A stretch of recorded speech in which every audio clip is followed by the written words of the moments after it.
Good afternoon. Last class we started with an orientation to our subject of taxation. मैंने आपको सिर्फ taxation के कुछ बेसिक्स और हमारे देश में टैक्सेशन के स्ट्रक्चर्स कैसे वर्क करते हैं उसका बैकग्राउंड समझाया था. आज भी हमारा orientation introduction to taxation continue होने वाला है, लेकिन आज जो हम मटीरियली कवर करने वाले हैं that will be our complete syllabus introduction, कि हमारा पूरा टैक्सेशन का फ्लो, डायरेक्ट टैक्सेशन का flow, end to end work कैसे करने वाला है, जो हम आने वाले लेक्चर्स के अंदर डिस्कस करेंगे, यानी जो हम कल से स्टार्ट करने वाले हैं उस डिस्कशन को आज हम प्रॉपरली लेने वाले हैं. हर लेक्चर में हमारी एक हैबिट होगी कि हमने पिछले लेक्चर में जो भी पढ़ा है उसे 5 से 10 मिनट में क्विकली पूरा रिव्यू रिवाइज कर लेंगे, ताकि हम फ्रेशन अप होके फ्लो में आ जाएंगे एंड देन हम आगे कंटिन्यू करेंगे. तो हमने क्या पढ़ा था, स्क्रैच से शुरू कर रहा हूं. लास्ट क्लास में मैंने आपको पढ़ाना शुरू किया था paper number 3 taxation group number 1 which is of 100 marks. 3 घंटे का आपका पेपर है, जिसके हमने 2 हिस्से कर दिए थे. एक को नाम दिया डायरेक्ट टैक्स, दूसरे को नाम दिया इनडायरेक्ट टैक्स. सबसे पहले हमने डिफाइन किया what do you mean bye tax. तो हमने कहा टैक्स मतलब कंपल्सरी एक्सटॉर्शन प्लस लीगैलिटी. उसे हम टैक्स बोलते हैं, जो हम सरकार को देते हैं ताकि सरकार से हमें कई सारी सुविधाएं मिल सके, हमारा वेलफेयर हो सके. उस लॉजिक से हम सरकार को टैक्स पे करते हैं. जिसमें डायरेक्ट टैक्स का मतलब हमने समझा था जहां बर्डन मुझ पे गिरता है, और इनडायरेक्ट टैक्स का मतलब समझा था जहां बर्डन कंज्यूमर पे गिरता है, यानी एंड कस्टमर पे गिरता है, यानी मुझे किसी और से लेके देना होता है, लेकिन डायरेक्ट टैक्स तो मुझे अपनी जेब से ही देना होता है. डायरेक्ट टैक्स के अंदर हमने कहा 35 मार्क का डिस्क्रिप्टिव पार्ट आएगा और 15 मार्क के एमसीक्यू आएंगे. सेम इनडायरेक्ट टैक्स में भी 35 मार्क का डिस्क्रिप्टिव पार्ट आएगा और 15 मार्क के एमसीक्यू आएंगे. एमसीक्यूज में कोई नेगेटिव मार्किंग नहीं है, और आपके टोटल 8 क्वेश्चंस पूछे जाएंगे, जिसमें 7 क्वेश्चन 2 मार्क के होंगे और 1 क्वेश्चन 1 मार्क का होगा. जो 35 मार्क का डिस्क्रिप्टिव है वो कंटेंट हमें पूरा राइटिंग प्रैक्टिस के थ्रू करना होता है. ये पूरा पेपर हमारे 3 घंटे का हो गया, जिसमें हमने कहा डायरेक्ट टैक्स में हम एक ही पढ़ते हैं and that is income tax.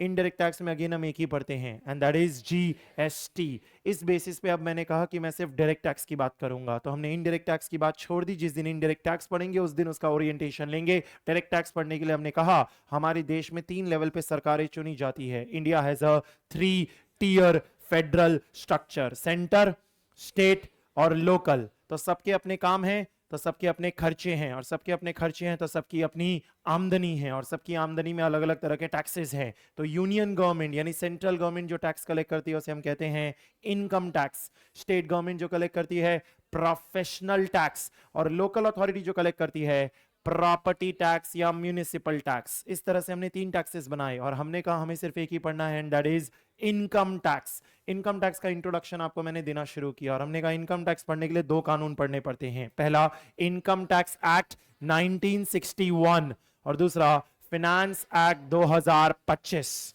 अगले साल जो बजट आएगा उससे फिनेंस एक्ट 2026 हो जाएगा, और जो इनकम टैक्स एक्ट 1961 है वो भी अगले साल से अपडेट होकर इनकम टैक्स एक्ट 2025 हो जाएगा. इनकम टैक्स एक्ट 1961 आपको सिर्फ इनकम निकालना सिखाएगा, और फिनेंस एक्ट आपको टैक्स रेट देगा, क्योंकि टैक्स रेट हर साल अपडेट होती है. इनकम टैक्स तो एक बार बना दिया और हर साल उसमें थोड़े बहुत चेंजेस आते हैं, लेकिन फिनेंस एक्ट तो हर साल नया आता है. इस तरीके से it is one time but updated on an annual basis, and finance act तो is introduced every year.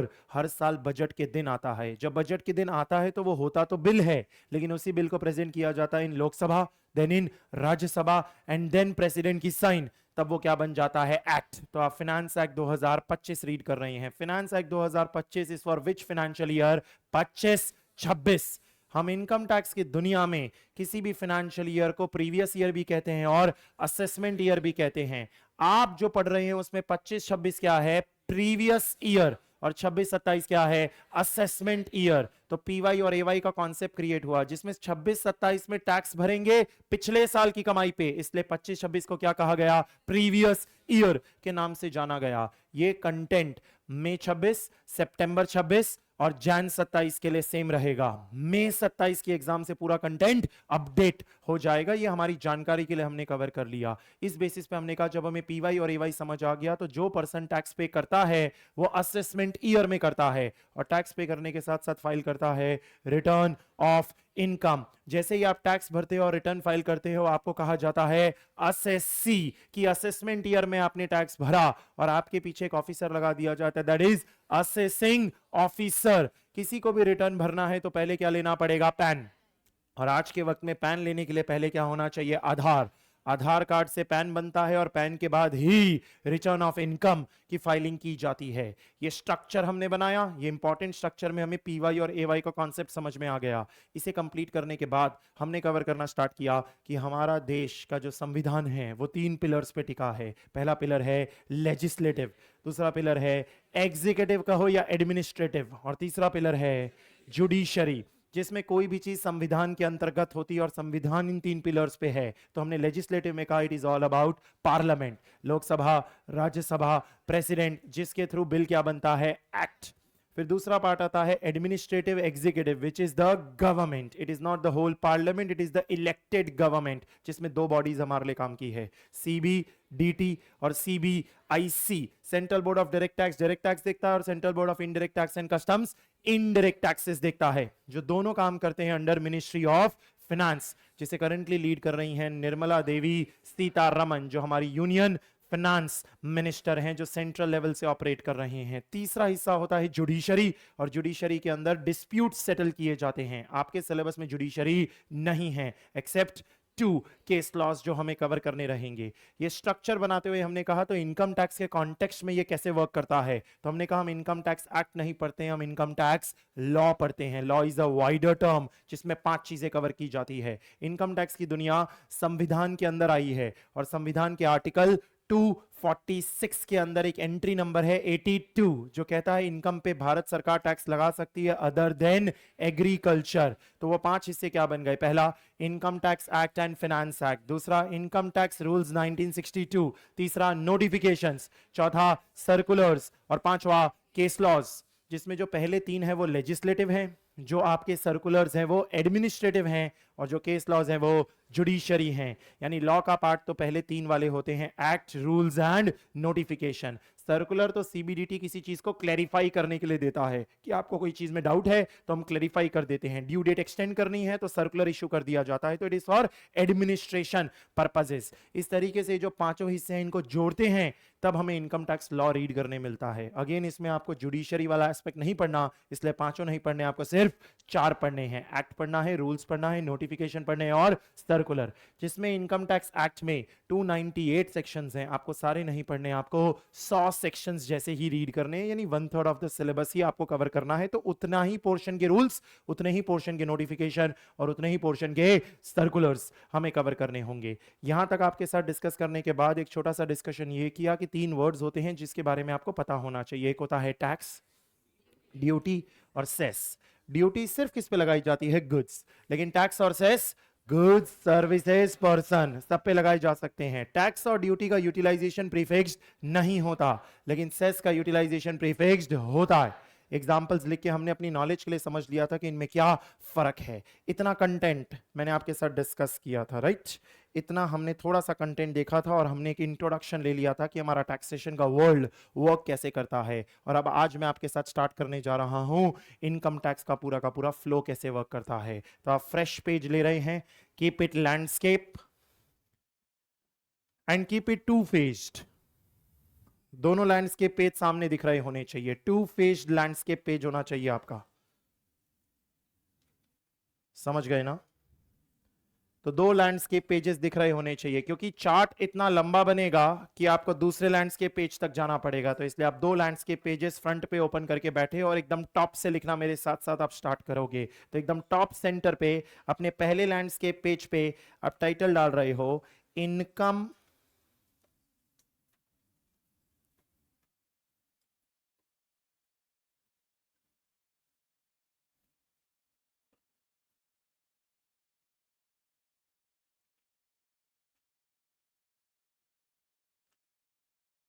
Income tax act 1961। Top centre पे आपने टाइटल डाला है इनकम टैक्स एक्ट 1961। उसके नीचे डबल एरोस करके लिख रहे हो section number 4 charging section. Section number 4 charging section. कोई भी टैक्सेशन कानून में हमेशा सबसे पहला सेक्शन जिससे उस टैक्सेशन कानून को रीड करना स्टार्ट करते हैं उसे कहते हैं चार्जिंग सेक्शन। वो सेक्शन ही हमें पूरा गाइडेंस देता है कि आपको इस पूरे एक्ट को पढ़ना कैसे है। तो जैसे आप जब जीएसटी पढ़ेंगे तो जीएसटी के अंदर आप पढ़ेंगे सीजीएसटी एक्ट, तो सीजीएसटी एक्ट के अंदर section number 9 is the charging section, वहीं से पूरा डिस्कशन शुरू होता है। वैसे ही इनकम टैक्स में कभी भी आपको कोई पूछे कि what is the charging section, तो दैट इज सेक्शन नंबर 4 से हमारा पूरा डिस्कशन खुलता है। तो सर सेक्शन 1 2 3 में क्या दिया हुआ है, तो आप राइट साइड ऊपर कॉर्नर में लिख रहे हैं सेक्शन नंबर 1 सिर्फ इतना कहता है कि ये एक्ट पूरे देश में लागू किया जाएगा। तो सेक्शन 1 इंडिया। सेक्शन नंबर 2 कहता है कि अक्रॉस द लॉ बहुत सारे नए नए वर्ड्स आएंगे, तो उन वर्ड्स का मतलब क्या होता है उसका डेफिनेशन सेक्शन नंबर 2 में दिया होगा। ये जनरली हर कानून में होता है कि कानून का जो सेक्शन नंबर 2 है उसमें सिर्फ डेफिनेशंस लिखे होते हैं। आप सबने इंडियन कॉन्ट्रैक्ट एक्ट पढ़ा है तो आपने पढ़ा होगा 2 क्लॉज ए ऑफर, तो 2 clause H contract, 2 clause F reciprocal promise, 2 clause ई एग्रीमेंट, ये सब आपने डेफिनेशंस पढ़े हैं। कौन से सेक्शन में पढ़े हैं, सेक्शन नंबर 2। ऐसे यहां पर भी सारे डेफिनेशंस किस में आएंगे, सेक्शन नंबर 2 में डेफिनेशंस आएंगे। जब जब नीड पड़ेगी तब तब सेक्शन 2 पढ़ेंगे हम, जब जब नीड पड़ेगी, किसी चीज का मतलब नहीं समझ आ रहा तो हम सेक्शन नंबर 2 में आ जाएंगे। जैसे सेक्शन नंबर 2 में ही क्लॉज 9 में दिया है असेसमेंट ईयर क्या होता है, तो आपने पढ़ लिया असेसमेंट ईयर वो ईयर होता है जिसमें आप क्या भरते हो, टैक्स। तो ये बात सेक्शन 2 में डिफाइन की हुई है। ऐसे ही एक बहुत इंपॉर्टेंट डेफिनेशन यहां इस इनकम टैक्स लॉ में क्या हो जाती है, लेफ्ट साइड ऊपर टॉप कॉर्नर पे लिख रहे हो सेक्शन नंबर 3 प्रीवियस ईयर। क्योंकि ये कॉन्सेप्ट बहुत इंपॉर्टेंट है इसीलिए उसको सेक्शन 3 में डिफाइन किया हुआ है। और आपका प्रीवियस ईयर आपको क्लियर है 25-26। आपकी एग्जाम्स में जो प्रीवियस ईयर काम का है वो 25-26, असेसमेंट ईयर नेचुरली 26-27 हो गया, मतलब प्रीवियस ईयर 25-26 यानी कौन से साल की कमाई की बात हो रही है, 25-26, जिस पे टैक्स कौन से साल में भरोगे, 26-27। यानी सेक्शन 1 2 3 तो खाली इंट्रोडक्टरी प्रिलिमिनरी सेक्शंस होते हैं आपके। सेक्शन 1 खाली बताता है it extends to the whole of India, section 2 ये बताता है कि अलग अलग चीजों की डेफिनेशन क्या है, और सेक्शन 3 सिर्फ किसकी डेफिनेशन देता है, प्रीवियस ईयर। इसीलिए जो मेन कानून है वो कहां से स्टार्ट होता है, सेक्शन नंबर 4 जिसे हमने नाम दिया है चार्जिंग सेक्शन। तो सेक्शन 4 में क्या लिखा है, तो सेक्शन 4 के नीचे डबल एरोस करके आप लिख रहे हो total income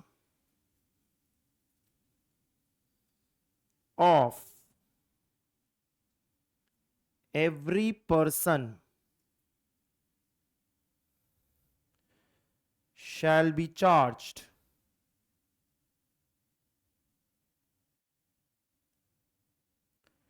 at tax rate. Total income of every person shall be charged at a tax rate.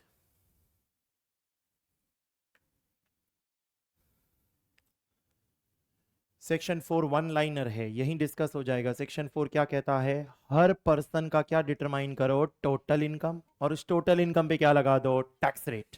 तो जो निकल के आएगा वो आपका क्या है, इनकम टैक्स, जो असेसमेंट ईयर में आपको सरकार को भरना है। इसका मतलब यहाँ 3 कीवर्ड्स हैं, 3 कीवर्ड्स हैं। पहला कीवर्ड है टोटल इनकम, दूसरा कीवर्ड है पर्सन, और तीसरा कीवर्ड है टैक्स रेट। जैसे कि मैं एक पर्सन हो गया, पेनॉर्मिक एजुकेशन प्राइवेट लिमिटेड एक अलग पर्सन हो गया, क्योंकि पेनॉर्मिक एजुकेशन प्राइवेट लिमिटेड एक कंपनी है और मैं एक इंडिविजुअल हूं।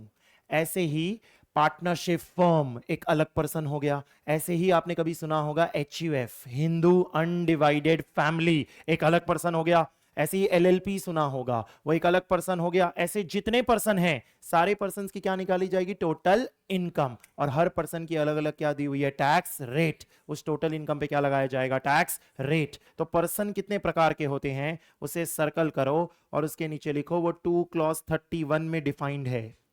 डेफिनेशन की जरूरत पड़ी तो हमने लिख लिया 2 क्लॉज 31।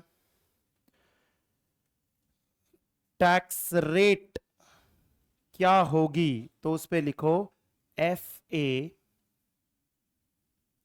25, FA 25 फिनेंस एक्ट 2025, क्योंकि आपको बताया था मैंने लास्ट क्लास में कि 2025 फिनेंस एक्ट आपके लिए रिलेवेंट होगा, जिसमें क्या दी होती है, टैक्स रेट आपको प्रोवाइड की हुई होती है। ये जो फिनेंस एक्ट 2025 है, ये हमारा पहला चैप्टर होगा। इस पे डाल दो Roman number 1। This will be our first chapter. तो सबसे पहली चीज ही जो मैं आपको पढ़ाना शुरू करूंगा वो यही पढ़ाना शुरू करूंगा कि हर पर्सन की टैक्स रेट क्या क्या है, इंडिविजुअल की क्या है, कंपनी की क्या है, फर्म की क्या है, एलएलपी की क्या है, सबकी टैक्स रेट सीखेंगे। और जब सबकी टैक्स रेट सीखेंगे तो वो किस पे लगा रहे होंगे, टोटल इनकम। इसका मतलब you will have to determine the total income of every person, which is your third keyword. Total income को सिंपल भाषा में लोग टैक्सेबल इनकम भी बोलते हैं। टैक्सेबल इनकम मतलब वो इनकम जिस पे क्या लगाया जाएगा, टैक्स। क्योंकि हर इनकम पे तो टैक्स लगता नहीं है, कुछ इनकम्स पे टैक्स लगता है और कुछ इनकम्स पे टैक्स नहीं लगता। यानी सबसे बड़ा चैलेंज होगा सर टोटल इनकम निकालना। टोटल इनकम कैसे निकालें? तो टोटल इनकम निकालने के लिए एक एरो बना के वापस सेंटर में ला रहे हो आप और लिख रहे हो डिटरमाइन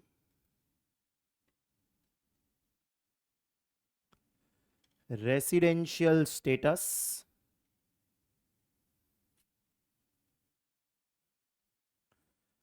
एंड स्कोप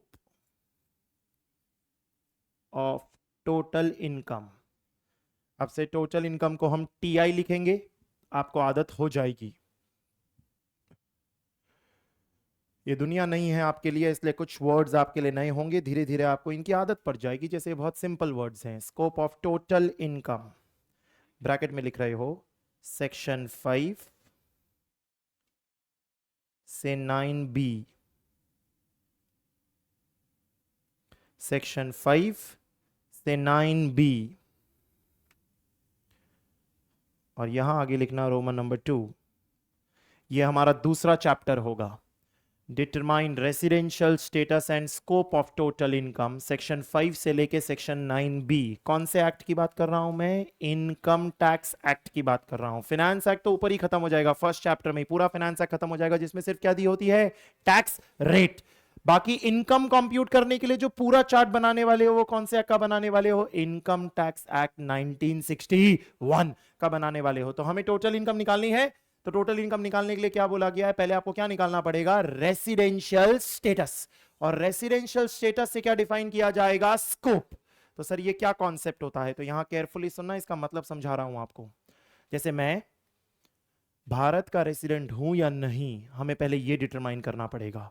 या तो मैं आर बनूंगा या तो मैं एनआर बनूंगा। R is resident, NR is non resident. अगर मैं रेसिडेंट हूं तो सेक्शन 5 से सेक्शन 9B में हमने निकालना पहले तो सीखा होगा कि मैं रेसिडेंट हूं या नहीं। और अगर मैं रेसिडेंट हूं तो सेक्शन 5 से सेक्शन 9B ये बताएगा कि दुनिया में कहीं भी कमा लो, आपको भारत में तो उस पर टैक्स देना पड़ेगा। इसका मतलब आपका स्कोप वाइड होगा, यानी पूरी दुनिया की कमाई पे आपको टैक्स कहां देना पड़ेगा? इंडिया में।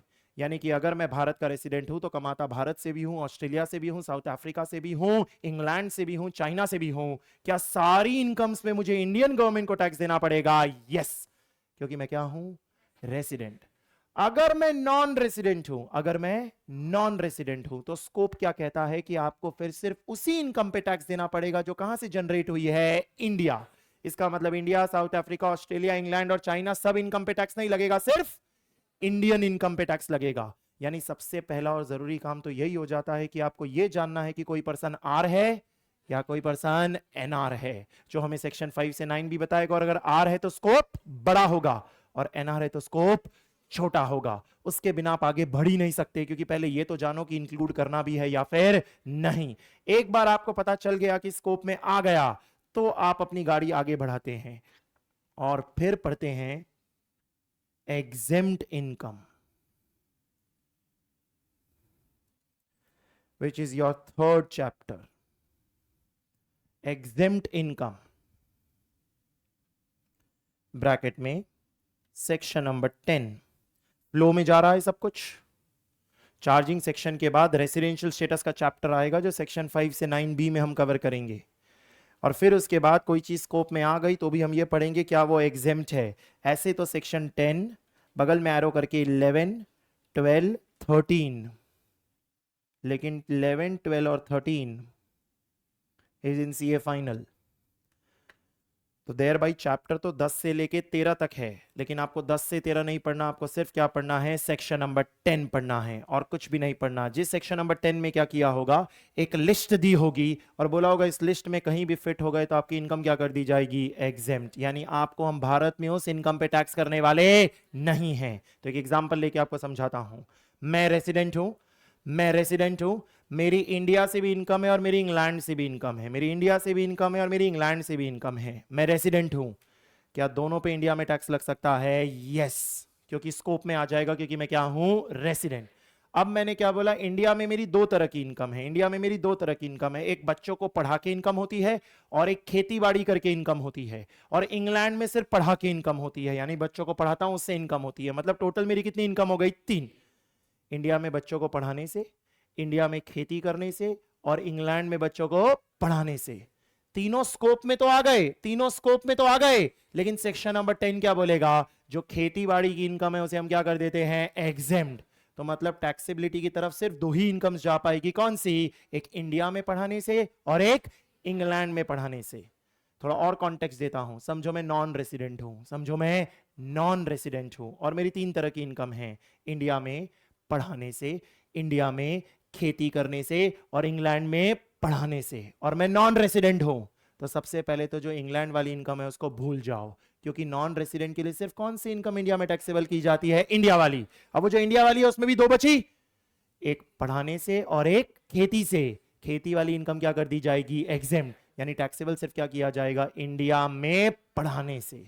इसीलिए आपको फ्लो समझ आना चाहिए। पहले क्या डिसाइड किया जाता है, स्कोप, स्कोप डिफाइन करने के बाद क्या डिसाइड किया जाता है, एग्जेम्पशन, और एग्जेम्पशन के बाद भी अगर वो इनकम बच गई तो आप अपनी गाड़ी आगे बढ़ाते हो, और आगे बढ़ा के उसे कहते हो कि हम उसे क्लासिफाई करेंगे इन 5 heads of income,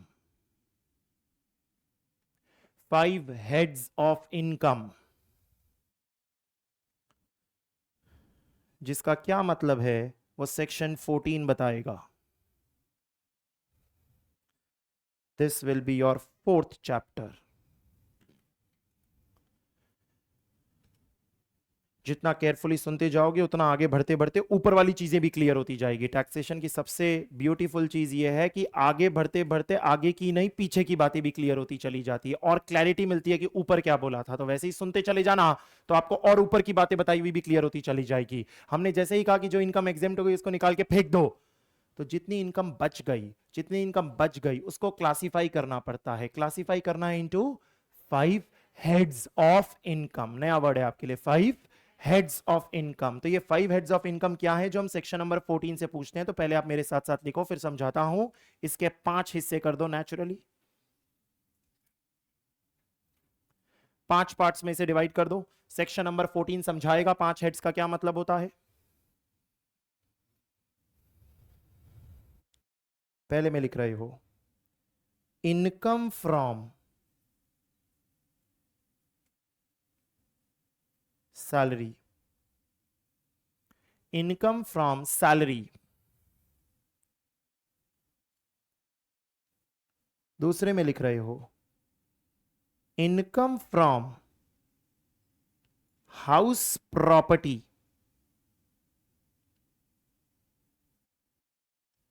income from house property.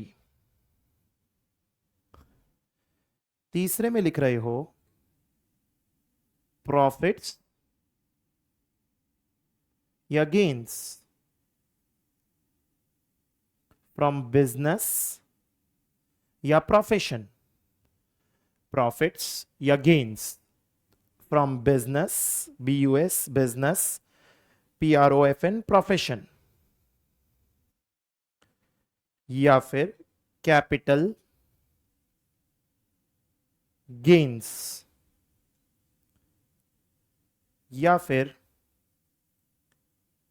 Income from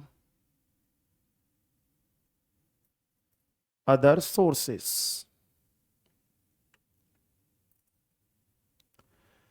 5 नाम लिखे आपने, income from salary, income from house property, profits and gains from business and profession, capital gains, income from other source. आदत डाल लो धीरे धीरे, अब से इनकम फ्रॉम हाउस प्रॉपर्टी को हम HP बुलाएंगे। Profits and gains from business and profession को पीजीबीपी बुलाएंगे, कैपिटल गेन को सीजी बुलाएंगे, और इनकम फ्रॉम अदर सोर्स को आईएफओएस बुलाएंगे। सैलरी को सैलरी ही बुलाएंगे, हाउस प्रॉपर्टी को HP, profits and gains from business and profession को PGBP, that is profits and gains from business and profession, capital gain को CG, and IFOS that is income from other source. 5 heads मैंने आपके सामने introduce की और अब समझाना शुरू कर रहा हूं, बहुत सारा ध्यान देना। मेरी इनकम निकालना चाहते हैं आप, और मेरी इनकम पे आप टैक्स कैलकुलेट करना चाहते हैं। मेरी इनकम पे, यानी मैं अपने इंडिविजुअल की बात कर रहा हूं, मेरी इनकम निकालना चाहते हैं और मेरी इनकम पे टैक्स कैलकुलेट करना चाहते हैं, तो ऊपर से पढ़ना शुरू करो। Section number 4, total income of me shall be charged at a tax rate. तो सबसे पहले मेरा टैक्स रेट ढूंढ के कहां से ले आओगे? फिनेंस एक्ट 2025 टैक्स रेट लेके आ गए। अब टैक्स रेट किस पे लगाना पड़ेगा? Total income. तो मेरी टोटल इनकम निकालने के लिए पहले आप मेरा क्या निकालोगे? Residential status. रेसिडेंट का सिंपल मतलब समझते हैं आप? जो जहां रहता है। तो जैसे मैं कहां रहता हूं? भारत। तो देर भाई जब आप मेरा रेसिडेंशियल स्टेटस निकालोगे तो क्या निकल के आएगा? आर। आर निकल के आया तो मेरा स्कोप क्या हो जाएगा? सब कुछ, चाहे भारत हो या भारत के बाहर, सब कुछ स्कोप में आ जाएगा। स्कोप में सब कुछ आ गया तो अब मैंने आपको बताया कि मेरी टोटल 6 प्रकार की इनकम है। मेरी टोटल 6 प्रकार की इनकम है। 6 प्रकार की इनकम की ब्रीफिंग दे रहा हूं मैं पहले आपको। मैं खेती से पैसा कमाता हूं, खेती से पैसा कमाता हूं। मुझे रिलायंस में नौकरी करने पे रिलायंस वाले पैसे देते हैं, क्योंकि वो जैसे जैसे बोलते हैं मैं वैसे वैसे काम करता हूं, तो मुझे मंथली वो पैसे देते हैं। ऐसे ही मेरी एक प्रॉपर्टी है जिसे मैंने भाड़े पे चढ़ा रखा है, जिससे मुझे रेंटल इनकम होती है। ऐसे ही मेरा एक छोटा सा बिजनेस है जिसके अंदर मैं बच्चों को पढ़ाता हूं और बच्चे मुझे फीस देते हैं। तो मैं पढ़ाता हूं और बच्चे मुझे फीस देते हैं। मेरे पास एक ज़मीन पड़ी थी सालों पुरानी, उस ज़मीन को बेचने से मुझे कुछ फ़ायदा हो गया था। एंड मेरा एक सेविंग्स अकाउंट है, जिस सेविंग्स अकाउंट में मुझे इंटरेस्ट मिलता है। सेविंग्स अकाउंट पे ब्याज जनरेट होता है मेरा हर साल। सुना आपने 6 प्रकार की इनकम? फिर से रिपीट कर रहा हूं, कौन सी इनकम है मेरी? खेती से, खेती से। रिलायंस में नौकरी करता हूं तो मुझे क्या देते हैं? सैलरी।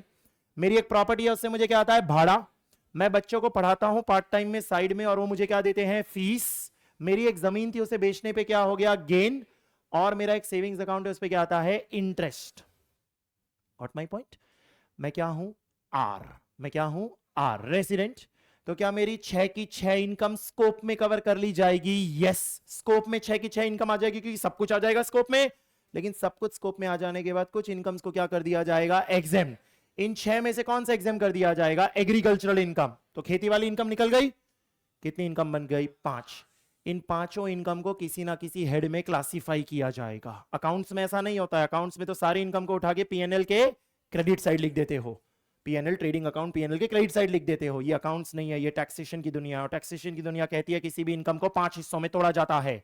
तो जो मुझे रिलायंस से कमाई हो रही थी वो कौन से हेड में जाएगा? सैलरी। जो मेरी प्रॉपर्टी से भाड़ा आ रहा था वो किसमें जाएगा? Income from house property. जो मैं बच्चों को पढ़ा रहा था अपने और उससे मुझे फीस दे रहे थे, that is my PGBP, profits and gains from business and profession. मेरा प्रोफेशन है पढ़ाना और उससे मेरी इनकम हो रही है। जो मैंने जमीन बेच के पैसा बनाया वो क्या है? Capital gain. और जो सेविंग्स अकाउंट के अंदर ब्याज आ रहा है वो क्या है? Income from other source. Basically ये जो इनकम फ्रॉम अदर सोर्स है ये साइड का हेड है। जो पहले चारों में नहीं गया वो सब किस में चले जाएंगे? 5वें में। इसीलिए उसका नाम ही अदर सोर्सेज है। यानी सैलरी नहीं है, हाउस प्रॉपर्टी नहीं है, पीजीबीपी नहीं है, कैपिटल गेन नहीं है, तो क्या है? आईएफओएस है। इस तरह से क्लासिफाई किया जाता है। एक एक हेड हमें बड़ा डिटेल में पढ़ना होता है, तो सबकी नंबरिंग कर लें तो इसे हम 4A बुलाएंगे, इसे 4B बुलाएंगे, इसे 4C, 4D, 4E।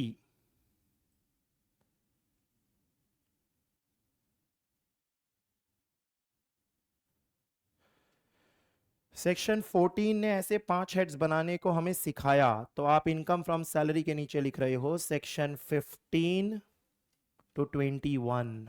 सीक्वेंस में ही चलेगा सब कुछ। 15 टू 21 पहले सैलरी हेड सीखेंगे हम, फिर income from house property section 22 से 27,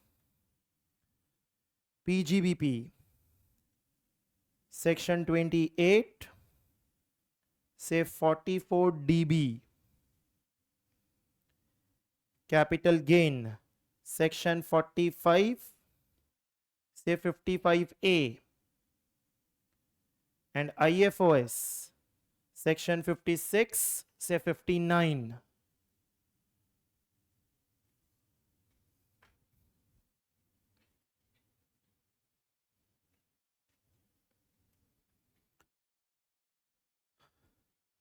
हर हेड का अपना कुछ प्रिंसिपल होगा, अपना कुछ लॉजिक होगा, अपना कोई तरीका होगा। इसीलिए पहले हर इनकम को सही हेड में क्लासिफाई करना जरूरी है। अगर आपने किसी इनकम को गलत हेड में क्लासिफाई कर दिया तो आपकी इनकम गलत कंप्यूट होने वाली है, क्योंकि हर हेड का तरीका अलग है। तो this is not like accounts. मैं फिर रिपीट कर रहा हूं, अकाउंट्स और टैक्सेशन की नहीं बनती। अकाउंट्स का स्टाइल अलग है, टैक्सेशन का स्टाइल अलग है। अकाउंट्स में आपको सिखाया जाएगा ये प्रिंसिपल्स होते हैं, टैक्सेशन उसकी पुतली बना के फेंक देगा, बोले बकवास मत कर, ये सब कुछ नहीं होता है, क्योंकि टैक्सेशन की दुनिया अलग है। दोनों अपनी अपनी जगह वैलिड है। अकाउंट्स बनाने के लिए अकाउंटिंग प्रिंसिपल्स वैलिड है और टैक्स निकालने के लिए टैक्सेशन प्रिंसिपल्स वैलिड हैं। तो देयर बाई सबके अपनी अपनी दुनिया है और हमें उस हिसाब से ही काम करना होगा। तो जैसे ही आपने सेक्शन 14 में समझा कि 5 हेड्स होते हैं, तो पांचों हेड एक एक करके आप रीड करोगे। सैलरी का हेड सबसे पहले पढ़ोगे सेक्शन 15 से लेके 21। हाउस प्रॉपर्टी का दूसरा हेड पढ़ोगे 22 से लेके 27। पीजीबीपी का हेड पढ़ोगे 28 से लेके 44। कैपिटल गेन पढ़ोगे 45 से लेके 55 and then income from other source पढ़ोगे 56 से लेके 59। इस तरीके से 5 हेड्स आप रीड करोगे। जब पांचों हेड्स आप रीड कर लोगे तो इनकम कंप्यूट होके आ जाएगी हर हेड की अलग अलग, और जब हर हेड की इनकम कंप्यूट होके आ जाएगी तब आप आगे बढ़ना शुरू करोगे। अभी भी आप कहां पहुंचना चाहते हो और नहीं पहुंचे हो? टोटल इनकम पहुंचे नहीं है, अभी भी हम रास्ते में हैं और हम उस रास्ते में इतनी बातें कवर कर चुके हैं। ये जो मैंने आपको अभी तक जितना लिखाया, ये आपका करीब करीब आधा सिलेबस लिखाया है आपको। Just to give you an idea आपको मैंने क्या पढ़ाया है। ये जो टैक्स रेट है, ये पढ़ने में 3 लेक्चर लगेंगे हमें। Will read 3 lectures to read tax rate. ये जो residential status and scope of total income है, इसे पढ़ने में 7 लेक्चर्स लगेंगे हमें। इसके बाद जो एग्जेम्प्ट इनकम है, उसे पढ़ने में 1 लेक्चर लगेगा हमें। सैलरी पढ़ने में हमें 10 से 12 लेक्चर लगेंगे। हाउस प्रॉपर्टी पढ़ने में 5 लेक्चर लगेंगे। पीजीबीपी पढ़ने में 15 से 16 लेक्चर लगेंगे। कैपिटल गेन पढ़ने में 15 से 16 लेक्चर लगेंगे और आईएफओएस पढ़ने में 3 लेक्चर लगेंगे। तो इतने कंटेंट पे आप अभी पहुंचे हो, तो सोचो जो मैं बात कर रहा हूं वो सब बहुत डिटेल्ड बातें होंगी। मैं सिर्फ आपको क्या दे रहा हूं? इंट्रोडक्शन, ओवरव्यू दे रहा हूं कि आप जिसके बारे में पढ़ने वाले हो उसको आप पहले देख लो। जैसे होता है ना, किसी चीज का पहले बर्ड्स आई व्यू ले लो कि सब कुछ कैसे दिखेगा ऊपर से। तो आप प्लेन से नरेंद्र मोदी स्टेडियम देख रहे हैं, फिर आप जाके नरेंद्र मोदी स्टेडियम की हर सीट पे बैठेंगे, तब जाके आपको सब कुछ समझ में आएगा। लेकिन ऊपर से एक बार देख लो कितना बड़ा है और क्या क्या एरिया है और क्या क्या इलाका है। उस लॉजिक से मैं आपको सिर्फ एक बर्ड्स आई व्यू दे रहा हूं। तो ये जब पांचों हेड हमारे कवर होंगे, पांचों हेड कवर होंगे, तो इनको क्लोज करो। हो सकता है आपका एक पेज कंप्लीट हो गया हो, एक लैंडस्केप पेज, तो आप सेकेंड लैंडस्केप पेज में चले जाओगे। इसके बाद पांचों को क्लोज करो। क्लोज करने के बाद उसके नीचे डबल एरोज करो और फिर एक 5th चैप्टर आप पढ़ोगे जिसका नाम है clubbing of income. Clubbing of income, section number 60 to 65। Clubbing of income section number 60 to 65। और एक छोटा सा चैप्टर पढ़ोगे इसके जस्ट नीचे, chapter number 6, set of and carry forward and set of losses, section 70 to 80। Set of and carry forward and set off of losses, section number 70 to 80। इन दोनों के बगल में लिखना ये स्पेशल चैप्टर्स हैं, शायद काम लगे शायद काम ना लगे, किसी पर्सन के काम के होंगे किसी पर्सन के काम के नहीं होंगे। Clubbing of income section 60 to 65 and set off and carry forward and set off of losses, section number 70 to 80, इन दोनों का मैं अभी आपको मतलब समझा ही नहीं रहा, क्योंकि इनका मतलब अभी आपको समझ ही नहीं आएगा, क्योंकि इन दोनों को समझने के लिए पांचों हेड की नॉलेज होनी चाहिए, तब इन दोनों का मतलब समझ आएगा। अभी खाली फ्लो समझो। पांचों हेड कंप्लीट हो जाने के बाद कितने चैप्टर्स पढ़ाऊंगा? दो छोटे छोटे चैप्टर होंगे। एक का नाम क्या होगा? क्लबिंग। और एक का नाम क्या होगा? Set of and carry forward and set of losses. Flow में 60 टू 65 लिखा और 70 टू 80 हमने मेंशन किया। तो सर बीच में वो थोड़े से सेक्शंस मिस हो गए, वो सेक्शंस क्या हैं आपके? बगल में लिखो यहां 66 to 69 undisclosed. 66 to 69 undisclosed.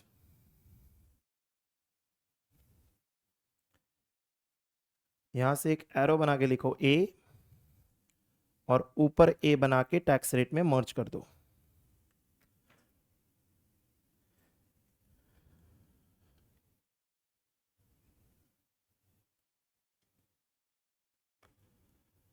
Sixty six to 69 undisclosed, उससे मैंने कनेक्टर बनाया है ए, और उस ए को टैक्स रेट्स के साथ मर्ज कर दिया है। इस तरीके से उसे कनेक्ट किया है मैंने। इसका क्या मतलब है? सर ये जो आप पूरा चार्ट पढ़ रहे हैं, इस पूरे चार्ट में आप उन इनकम्स की बात कर रहे हैं जो आप सामने से बताएंगे। आपने तो सब बता दिया, लेकिन बाद में डिपार्टमेंट को पता चला कि आपने कुछ छुपा लिया। तो जो आपने छुपा लिया उसे क्या कहा जाएगा? Undisclosed income. और जो अनडिस्क्लोज्ड इनकम होगी उस पे क्या लगता है आपको? नॉर्मल वाली टैक्स रेट लगाएंगे? नहीं, उस पे एक स्पेशल टैक्स रेट लगाएंगे। और वो स्पेशल टैक्स रेट लगती है 78% की। 78% की टैक्स रेट लगाई जाती है। एंड दैट इज वाई मैंने उसको लिंक कौन से चैप्टर में वापस कर दिया? Tax rate. तो जिस दिन अनडिस्क्लोज सोर्सेज क्या होती है वो समझ में आ जाएगा, उस दिन हम उसे टैक्स रेट के साथ लिंक करके समझ लेंगे क्या मतलब होता है। अभी के लिए खाली इतना ध्यान में रखो, अनडिस्क्लोज सोर्सेज पे क्या रेट लगती है? 78% की रेट लगती है, चाहे आप कोई भी हो, इंडिविजुअल, कंपनी, फर्म, एलएलपी, कोई भी हो। 78% की सीधे आपके ऊपर टैक्स रेट लगा दी जाएगी।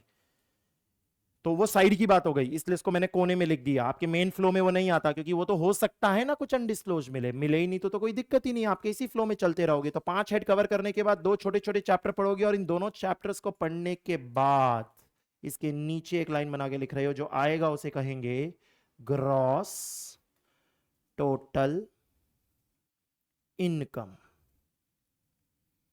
Gross total income, GTI.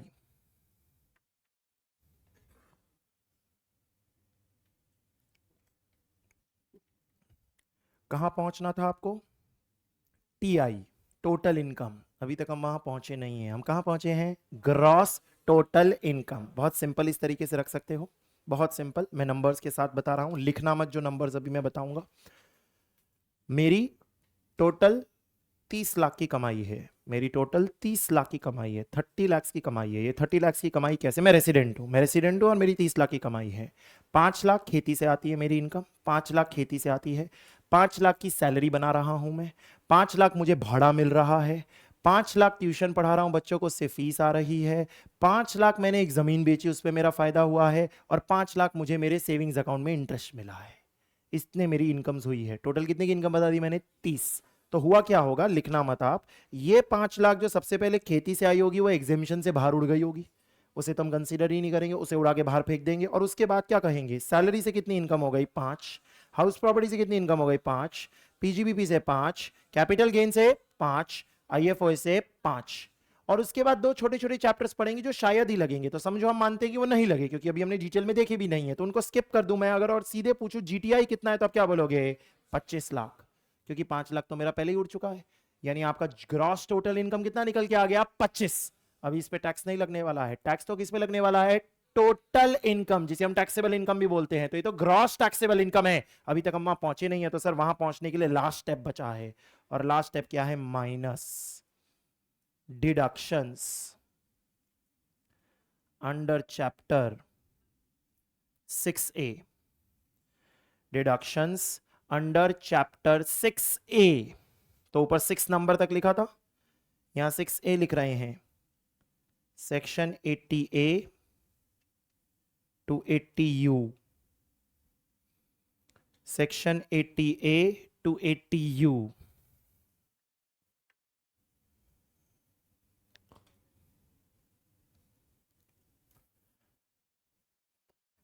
कभी आपने स्कूल में या फाउंडेशन में एक चैप्टर पढ़ा होगा फिस्कल पॉलिसी या बजट, आपने इनमें से किसी नाम से इन चैप्टर्स के बारे में पढ़ा होगा, और ये सब पढ़ाते वक्त आपको कहा गया होगा कि सरकार बजट का इस्तेमाल करती है ताकि लोगों से सेविंग्स करा सके, लोगों से इन्वेस्टमेंट्स करा सके, देश की ग्रोथ में उनका सहयोग ले सके। इस तरीके से सरकार बजट का इस्तेमाल करती है, और बजट के दिन ही क्या आता है, फिनेंस बिल आता है, जो बाद में क्या बन जाता है, एक्ट।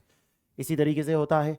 तो सर वो कैसे होता है, वो अब आप प्रैक्टिकली यहाँ पे देख पाओगे, जो चीज़ आपको थियोरी स्कूल में बताई गई थी कि बजट का इस्तेमाल किया जाता है। मेरी 25 लाख की इनकम आ गई, अब 25 लाख पे टैक्स लगने वाला है, तो देर भाई सरकार ने एक्ट में क्या लिख रखा है, थ्रू बजट उन्होंने एक्ट में लिख रखा है कि अगर इस 25 लाख में से आप 1 लाख का पीपीएफ करा लोगे, पब्लिक प्रोविडेंट फंड में पैसा डाल दोगे, तो हम 25 लाख पे टैक्स नहीं लेंगे, हम 24 लाख पे टैक्स लेंगे। और जैसे ही मैं ये बात सुनूंगा मेरे दिमाग में क्या आएगा, ये तो बहुत अच्छा है, मेरी इन्वेस्टमेंट भी हो जाएगी, उस पर अच्छा ब्याज भी मिल जाएगा, और साथ साथ में मेरा टैक्स भी कम हो जाएगा। ऐसे सरकार ने बहुत सारी चीजें सोच रखी, और वो सारी चीजें किस में डाल रखी है, सेक्शन 80A से लेके 80U। और उसमें जितनी चीजें आप करोगे अगर वो फिट हो गई तो वो सब माइनस होती चली जाएगी, और माइनस होती चली जाएगी, और माइनस हो जाने के बाद जो नंबर निकल के आएगा वो क्या होगा, टोटल इनकम, जो हम निकालना चाहते थे, या टैक्सेबल इनकम, या NTI, net total income. 7 number दे रहा हूं मैं इसको, ये सब चैप्टर्स हैं आपके। टोटल इनकम तक आप पहुंच जाओगे, टैक्सेबल इनकम तक आप पहुंच जाओगे, नेट टोटल इनकम तक आप पहुंच जाओगे।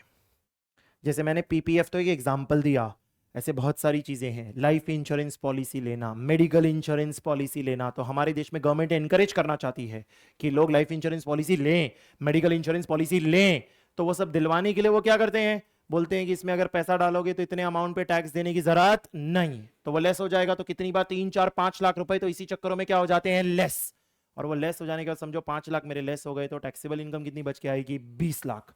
और 20 लाख पे वो टैक्स रेट लगा दोगे जो टैक्स रेट आपने फर्स्ट चैप्टर में पढ़ रखी होगी, क्योंकि टोटल इनकम तो आपका 7th चैप्टर में जाके निकलेगा, और तब जाके इस पे वो टैक्स रेट लगाओगे आप। वो टैक्स रेट लगाते ही टोटल इनकम के ऊपर, तो उसके नीचे लिख रहे हो इनटू टैक्स रेट, जो निकल के आएगा उसे कहोगे total tax liability. Total tax liability 8। आपको ये पता चलना चाहिए हमारे पुराने डिस्कशन से कि ये ऑफ प्रीवियस ईयर होगा, और ये निकाला होगा इन असेसमेंट ईयर। मतलब समझ आ जाना चाहिए कि इनकम तो प्रीवियस ईयर की निकाली होगी, लेकिन उस पर जब टैक्स कैलकुलेट करके भरने की बात आएगी तो कौन से साल में आएगी, असेसमेंट ईयर। क्योंकि जब तक साल खत्म नहीं होगा मैं इनकम कैसे बता सकता हूं, साल खत्म होगा तब तो इनकम निकाली होगी ना आपने। मतलब ये पूरा फ्लो आपने कब किया होगा, मार्च का महीना खत्म हो जाने के बाद कैलकुलेशन करोगे, जिसमें कुछ समय लगेगा, और कैलकुलेशन करने के बाद उस पर टैक्स रेट लगाओगे, तो आपकी वो नंबर निकल के आ जाएगी जो आपको असेसमेंट ईयर में सरकार को पे करना होगा। तो उसे हम क्या बोलेंगे, टोटल टैक्स लाइबिलिटी। अभी रीसेंट यहां पर क्या क्या बातें बताई, अगर हम उसको फिर से समराइज करें तो सेक्शन 14 ने क्या बोला था, जो भी इनकम एग्जेम नहीं हुई, जो भी इनकम एग्जेम नहीं हुई उसको 5 हेड्स में तोड़ दो। हमने बोला ठीक है, 5 हेड्स में तोड़ दिया, तो सैलरी से लेके कहां तक तोड़ दिया आपने, आईएफओएस सीक्वेंस में 5 हेड्स पढ़े जाएंगे। 5 हेड्स पढ़ने के बाद आपको क्या बोला गया, कितने चैप्टर्स पढ़े जाएंगे, दो दो छोटे छोटे सिंपल सिंपल चैप्टर, जिसको बोलेंगे क्लबिंग और set of and carry forward and set of. और वो करने के बाद जो नंबर आएगा उसे क्या बोलेंगे, ग्रॉस टोटल इनकम। बीच में एक अनडिस्क्लोज का पोर्शन आएगा, बट वो साइड का पोर्शन है, इसलिए उसका मेन में नहीं, हमने साइड में लिखा है उसको। जो ग्रॉस टोटल इनकम आ गया उसमें से क्या दोगे, deductions under chapter 6A, section 80A से लेके 80U। अगर आप देखो तो आप सेक्शन 1 से लेके 80U तक पहुंच चुके हो। टोटल मैंने कहा था कितने सेक्शन हैं, 298 सेक्शंस है इनकम टैक्स एक्ट में, आपको कितने पढ़ने हैं, 100, यानी 80 तक पहुंच गई ना आपकी गाड़ी।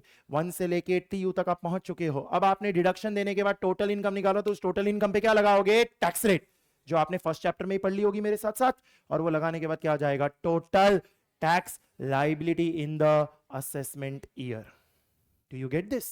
कंप्लीट नहीं हुआ है अभी तक, हम 80% तक के कंटेंट पे पहुंचे हैं, क्योंकि 80 सेक्शन तक पहुंचे हो ना, अभी भी आपका कंटेंट बाकी है। तो total tax liability in assessment year तक पहुंच गए।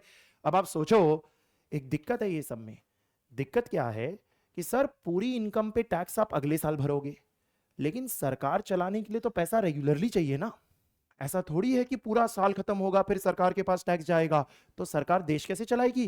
क्योंकि ऐसे तो फिर कुछ ही महीनों में सारा पैसा आएगा, बाकी तो पूरे साल कोई पैसा ही नहीं होगा सरकार पे। और सरकार के पास पैसा नहीं होगा तो फिर सरकार को क्या लेना पड़ जाएगा? लोन, फिर उस पे ब्याज, फिर वो सब दिक्कतें डेफिसिट वगैरह की आनी शुरू हो जाएगी। तो देयर बाई गवर्नमेंट इसे एक अलग तरीके से एग्जीक्यूट करती है, और अलग तरीके से एग्जीक्यूट करती है उसे क्या बोलते हैं? तो टोटल टैक्स लाइबिलिटी में लिखो minus TDS, TCS, advance tax paid during previous year. TDS, TCS, advance tax paid during previous year.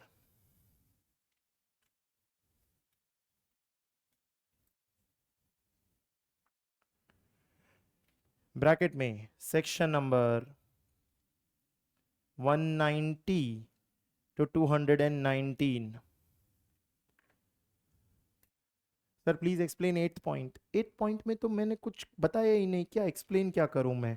Income में टैक्स रेट मल्टीप्लाई करते हैं तो टोटल टैक्स लाइबिलिटी आती है। बेटा तेरी टोटल इनकम 20 लाख आई, 20 लाख पे अगर टैक्स रेट 30% है तो 20 लाख इनटू 30% कर दे तो टोटल टैक्स लाइबिलिटी कितनी हो गई? 6 लाख। बस खत्म हो गई बात। That is your total tax liability. आपको समझ में आ रहा है मैं कहां हूं? टोटल इनकम, टोटल इनकम मेरा कितना था? ग्रॉस टोटल इनकम 25 लाख था ना? ग्रॉस टोटल इनकम 25 लाख, फिर मैंने बहुत सारे डिडक्शंस लिए, बहुत सारे डिडक्शन लिए, समझो मैंने 5 लाख का डिडक्शन लिया, तो टोटल इनकम कितनी हो गई? 20 लाख। 20 लाख पे क्या लगा दोगे? Tax rate. 20 लाख पे क्या लगा दोगे? Tax rate. 20 लाख पे टैक्स रेट लगाओगे, वो आपने निकालनी सीखनी है अभी, तो समझो वो टैक्स रेट 30% है। तो अगर वो 30% है तो टैक्स रेट अगर 30% लगाई तो टोटल टैक्स लाइबिलिटी कितनी हो जाएगी? 6 लाख इन असेसमेंट ईयर। क्योंकि ये इन एवाई, आप ये सब तो असेसमेंट ईयर में करने वाले हो ना, लेकिन इनकम कौन से साल की रहने वाली है? प्रीवियस ईयर की रहने वाली है। यहां तक आपको पहुंचाने के बाद मैंने नई बात लिखनी शुरू की, और नई बात जो लिखनी शुरू की उसका लॉजिक अब आप समझने की कोशिश करो। सर सरकार पूरा साल वेट थोड़ी कर सकती है कि आप टैक्स दोगे। आपसे टैक्स रेगुलरली मिलते रहना चाहिए, थोड़ा थोड़ा करके मिलते रहना चाहिए। अगर थोड़ा थोड़ा करके नहीं मिलेगा तो सरकार देश कैसे चलाएगी? देश चलाने के लिए तो रेगुलरली पैसा चाहिए ना। ये थोड़ी कि साल के एंड में ही सीधे पैसा मिलेगा या 2 महीनों में ही सारा पैसा मिलेगा। तो उसके लिए सरकार के पास 3 हथियार हैं। There are 3 weapons. What are the weapons? TDS, TCS, advance tax, जिसके लिए आपने लिखा it is paid during previous year. Section number 190 से लेके 219 का ये पूरा कंटेंट है हमारा। मतलब अब आपका ऐसा नहीं कि 290 तो 300 सेक्शन में से 100 एकदम सीक्वेंस में है, क्योंकि आपको पीछे वाला पूरा एक पोर्शन देना पड़ेगा। तो 190 से लेके 219 सेक्शंस आपको कवर करने हैं, जिसमें 3 हथियार बात करेंगे। टीडीएस, टीडीएस का क्या फुल फॉर्म होता है? Tax deducted at source. Tax deducted at source. TCS क्या होता है? Tax collected at source. और एडवांस टैक्स। ये 3 रास्ते होते हैं, इनका मतलब थोड़ा थोड़ा करके हम समझते हैं। मैं पहले आपको टीडीएस का मतलब समझाता हूं, और ये बहुत जरूरी है हमें समझना। अभी कौन सा फाइनेंशियल ईयर चल रहा है? 25-26। आपका प्रीवियस ईयर 25-26 ही है, ठीक है। मैंने केबीसी में खेलने का फॉर्म भरा है कि मुझे केबीसी खेलना है, तो अमित जी के सामने बैठ के कौन बनेगा करोड़पति खेलने का मेरा मन है। तो बहुत सालों से मैं ट्राई कर रहा था, हर साल फॉर्म भर रहा था। इस बार मैंने फॉर्म भरा, ऑडिशन वगैरह हुआ और मेरा सिलेक्शन हो गया। सिलेक्शन हो गया तो मैं पहले वो फास्टेस्ट फिंगर फर्स्ट वाला राउंड खेलने बैठा वहाँ। फास्टेस्ट फिंगर फर्स्ट में मैं जीत गया। जीत गया तो मुझे सीधे अमित जी ने हॉट सीट पे बैठा लिया कि आइए, सवाल पे सवाल और जवाब पे जवाब। इस तरीके से मुझसे सवाल पे सवाल पूछे चले जा रहे हैं। मैं पहुंच गया 1 करोड़ तक के सवाल पे, 1 CR तक पहुंच गया। 50 लाख में जीत चुका हूं। 1 करोड़ का सवाल उन्होंने मुझसे पूछा, मुझे आता था, मैंने जवाब दे दिया। मेरे जवाब देते ही अमित जी चिल्लाए, 1 करोड़, 1 करोड़ जीत गए हैं पुलकित जी, हमारे सामने बैठे हैं, 1 करोड़ जीत गए हैं। मेरी कितने की इनकम हो गई? 1 करोड़। वो 1 करोड़ की इनकम, वो 1 करोड़ की इनकम, वो 1 करोड़ की इनकम क्या मेरी सैलरी है? क्या हाउस प्रॉपर्टी है? क्या मेरा बिजनेस है? क्या कोई कैपिटल गेन है? किस में जाएगा? Other source. थोड़ा थोड़ा समझ आ रहा है ना बात? अदर सोर्स में जाएगा ना। मैं कौन हूं? रेसिडेंट। मैं कौन हूं? रेसिडेंट। तो स्कोप में भी आ गया, और ऑब्वियसली ये तो एग्जाम नहीं करेगी ना सरकार। लगता है कि आपको एग्जाम करेगी है कि हाँ एग्जाम कर दिया। नॉन रेसिडेंट होता तो भी क्या स्कोप में आता? यस, क्योंकि इंडिया से ही हुई है ना मेरी इनकम, तो भी आता। और कौन से हेड में चला जाता? Income from other source. फिर कहां पहुंच जाते? Gross total income. Gross total income कितनी हो गई? 1 करोड़। ठीक है, कोई डिडक्शन वगैरह मैंने लिए नहीं, तो टोटल इनकम भी कितनी हो गई? 1 करोड़। 1 करोड़ पे टैक्स निकाल लिया जाएगा। समझो 1 करोड़ पे 30% टैक्स है। 1 करोड़ पे 30% टैक्स है तो कितना टैक्स हो गया? 30 lakh. What is the total tax liability? 30 lakh. But ये तो कब भरने को आएगी? असेसमेंट ईयर में। अभी तो अमित जी से मैं कितने का चेक ले लूंगा? 1 करोड़। समझ आती है ना यहां तक कहानी की फ्लो क्या बन रहा है? अब जब अमित जी मुझे 1 करोड़ का चेक दे रहे हैं, जब अमित जी मुझे 1 करोड़ का चेक दे रहे हैं, तो आपको देखना है, कभी टीवी पे देखा है अमित जी को चेक देते हुए? या जब कोई जीत रहा है तो वो क्या करते हैं? तो कभी केबीसी अगर आपने कभी भी जीवन में देखा हो तो ऐसा बोलते हैं कि ये देखिए, आपके 1 करोड़ गए आपके आईडीएफसी फर्स्ट बैंक के अकाउंट में, वो उनका मेन स्पॉन्सर है ना, आईडीएफसी फर्स्ट बैंक के अकाउंट में गए। IDFC first bank current account पे भी ब्याज देता है, आपको कोई और बैंक नहीं मिलेगा जो करंट अकाउंट पे ब्याज देता है। इस तरीके से सब ब्रांडिंग ब्रांडिंग करेंगे और बोलेंगे देखो पैसे गए। यहां ये झूठ बोलते हैं, कोई पैसे नहीं दिए जाते हैं। ये बहुत बड़ा झूठ होता है कि पैसे गए। अगर आप अगली बार केबीसी देख रहे हैं और ऐसी स्थिति उत्पन्न हुई कि आपको दिख रहा है सामने वाला को जीता और आपको वहां लिख के बोला गया कि ये पैसे गए, तो ध्यान देना, नीचे एक व्हाइट कलर की पट्टी फटाक से निकल जाएगी, उसे पढ़ना। उसमें लिखा होता है this payment is only for demonstration purposes. In reality these transactions are subject to necessary taxes which have been deducted. ऐसा लिखा हुआ जाएगा, अगली बार नोट करना। क्यों? क्योंकि अगर अमित जी ने सीधे 1 करोड़ मेरे बैंक अकाउंट में ट्रांसफर कर दिए तो अमित जी गोइंग जेल। चक्की पीसिंग, पीसिंग and पीसिंग, nothing will happen to me. What can I do? He gave me my money, but he will go to jail. Why? Because section 190 से 219 के अंतराल ऐसा लिखा है, इस एरिया में ऐसा लिखा है कि जब भी कोई आदमी ऐसी कैजुअल इनकम जीतता है, लॉटरी से जीतता है या गेम शो से जीतता है, तो उस पर 30% टीडीएस काटना होता है। उस पर 30% टीडीएस काटना होता है। इसका मतलब जब अमित जी मुझे 1 करोड़ दे रहे होते हैं, जब अमित जी मुझे 1 करोड़ दे रहे होते हैं, तो वो मेरे बैंक अकाउंट में ट्रांसफर कर सकते हैं, लेकिन 1 करोड़ नहीं, 70 लाख। वो 1 करोड़ मुझे देंगे ही नहीं ड्यूरिंग द प्रीवियस ईयर। तो होगा क्या? अमित जी देने वाले तो 1 करोड़ थे ना सर, हम जीते हैं 1 करोड़, लेकिन 1 करोड़ में से सर 30% के मालकिन तो मोदी जी और निर्मला जी है ना, क्योंकि 30% साइलेंट पार्टनर है ना वो, तो उनके पास जाना चाहिए। तो देर भाई इसका तरीका क्या होता है? इसका तरीका ये नहीं होता कि एक मुझे मिल जाएंगे और फिर मैं असेसमेंट ईयर में 30 टैक्स भरूंगा, ये तरीका नहीं होता है। तरीका क्या होता है? 1 करोड़ मिलते वक्त ही 30 लाख काट लिए जाते हैं। आपको नाम का मतलब समझ आ जाएगा अब, tax deducted at source. Source पे ही काट लिया, जब इनकम हुई तभी काट लिया, और काट के इमीडिएटली किसको जमा कर दिया जाएगा? गवर्नमेंट। गवर्नमेंट को जमा कर दिया जाएगा। कौन से ईयर में? प्रीवियस ईयर में। तो सरकार को तभी पैसा मिल गया ना। अब जब साल खत्म होगा, अब जब साल खत्म होगा तो मैं रिटर्न लेके बैठूंगा। रिटर्न लेके बैठूंगा तो मैं उसमें इनकम कितनी दिखाऊंगा? 1 करोड़। इनकम कितनी दिखाऊंगा? 1 करोड़। 1 करोड़ पे 30% लगाऊंगा तो टोटल टैक्स लायबिलिटी कितनी आएगी? 30 लाख। अब वो जो टोटल टैक्स लायबिलिटी 30 लाख आएगी तो मैं क्या बोलूंगा? अबे ले तो लिया, फिर से लेगा क्या? एंड देयर बाई अगर 30 लाख की लाइबिलिटी आई और ले तो चुके ही हैं, तो जितना ले चुके हैं वो वापस क्या कर देंगे? लेस। तो मेरा टोटल नेट टैक्स लाइबिलिटी क्या हो जाएगी? 0, क्योंकि ले तो तुम पहले ही चुके हो ना। Do you get the idea कि मैंने यहां माइनस टीडीएस क्यों बोला? Minus TDS total tax liability में इसलिए बोला क्योंकि टीडीएस का अमाउंट प्रीवियस ईयर में ही क्या हो चुका है? पे। सामने वाले ने कट करके उसे पे कर दिया है, मुझे कुछ करने की जरूरत नहीं पड़ी है। इसमें अमित जी को बुलाया जाता है deductor. Amit ji is deductor and I am deductee. I am deductee. तो जिसने टीडीएस काटा वो डिडक्टर है, और जिसका टीडीएस कटा वो डिडक्टी है। इस तरीके से प्रीवियस ईयर में ही पैसा जमा हो जाता है और फिर असेसमेंट ईयर में मुझे उसका बेनिफिट मिल जाता है। तो इसका मतलब जब अमित जी ने मेरा टीडीएस काटा होगा तो मैंने अमित जी को अपना पैन दिया होगा, अपना परमानेंट अकाउंट नंबर दिया होगा। नहीं तो डिपार्टमेंट को कैसे पता चलेगा किसका टीडीएस काटा है? और अगर डिपार्टमेंट को पता ही नहीं चलेगा किसका टीडीएस काटा है तो फिर मुझे आगे जाके इसका बेनिफिट कैसे मिलेगा? इसीलिए हमेशा आपको पहले क्या ले लेना चाहिए, पैन। आज अगर आप केबीसी के ऑडिशन के लिए फॉर्म भरोगे ना, तो उसमें पीछे डॉक्यूमेंट्स लगाने होते हैं, उसमें पैन भी एक डॉक्यूमेंट होता है, क्योंकि उनको ये चीज इंश्योर करके चलनी है कि कल को अगर आप जीते तो उस पर जब हम टीडीएस काटेंगे तो आपका हमारे पास क्या होना चाहिए, पैन।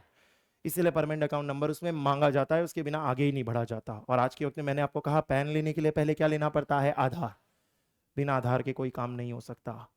ऐसे जैसे टीडीएस है, ऐसे ही दो कॉन्सेप्ट्स और क्या होते हैं, टीसीएस, और एक और कॉन्सेप्ट क्या होता है, एडवांस टैक्स। अब इसको अभी एक्सप्लेन नहीं कर रहा क्योंकि इसके लिए अगेन और नॉलेज चाहिए होगी हमें, लेकिन खाली टीडीएस से आपको मुद्दा समझ आ गया होगा कि what do you mean by TDS. अब TDS TCS advance tax less करने के बाद ये आपका 9th चैप्टर होगा, 9th चैप्टर होगा। जो आएगा उसे हम कहेंगे नेट टैक्स पेएबल या रिफंडेबल। जीरो भी आ सकता है और कुछ पेएबल या रिफंडेबल भी आ सकता है। जैसे मैंने जो एग्जांपल लिया उसमें जीरो आ गया था, लेकिन समझो इसी एग्जांपल में मैं चीजें ऐड कर दूं। 1 करोड़ की सर मेरी एक तो इनकम हुई जिसपे 30% टीडीएस काट लिया गया, उसके अलावा बच्चों को पढ़ाता हूं उससे 20 लाख की इनकम हुई। ठीक है, क्या तुमने मेरा कोई टीडीएस काटा होगा कि सर आओ आपका टीडीएस काटेंगे? नहीं, क्योंकि इस ट्रांजैक्शन पे कोई टीडीएस है ही नहीं कि सर को फीस पे करना है तो मोदी जी ने बोला है सर का टैक्स काटना है, तुम हमारा टैक्स काटोगे? सोचो, ऐसा कोई प्रोविजन है ही नहीं। तो देर भाई मेरी 20 लाख की जो इनकम हुई उस पर तो कोई टीडीएस नहीं लगा होगा ना। तो जब मेरी टोटल इनकम निकालेंगे तो कितनी होगी, 1 करोड़ 20 लाख, और 1 करोड़ 20 लाख पे 30% लगेगा। अब 1 करोड़ 20 लाख पे 30% लगेगा तो सर वो कितना अमाउंट हो जाएगा, 36 लाख, 36 लाख का अमाउंट हो जाएगा। लेकिन टीडीएस तो सिर्फ कितना कटा होगा, 30 लाख। तो नेट टैक्स पेबल कितना आ जाएगा, 6 लाख। ऐसे ही कभी कभी रिफंड भी क्रिएट हो जाता है जब लॉसेस हो जाते हैं कई बार, तो देयर बाय रिफंडेबल भी क्रिएट हो जाता है। तो या तो नेट टैक्स पेबल क्रिएट होगा या नेट टैक्स रिफंडेबल क्रिएट होगा। ये नेट टैक्स पेबल या रिफंडेबल जो भी है उसको आपको शो करना पड़ेगा लास्ट चैप्टर हमारा, रिटर्न ऑफ इनकम में। सरकार को पूरा स्टेटमेंट फाइल करना होगा, चैप्टर नंबर 10 लास्ट चैप्टर, जिसमें आपको सरकार को बताना होगा कि यहां यहां से इनकम आई, इतनी इतनी इनकम आई, इतना इतना टैक्स आया, इतना इतना टीडीएस कट गया था, वो सब इसमें बताना होगा। And this return of income is section 139 to 140B।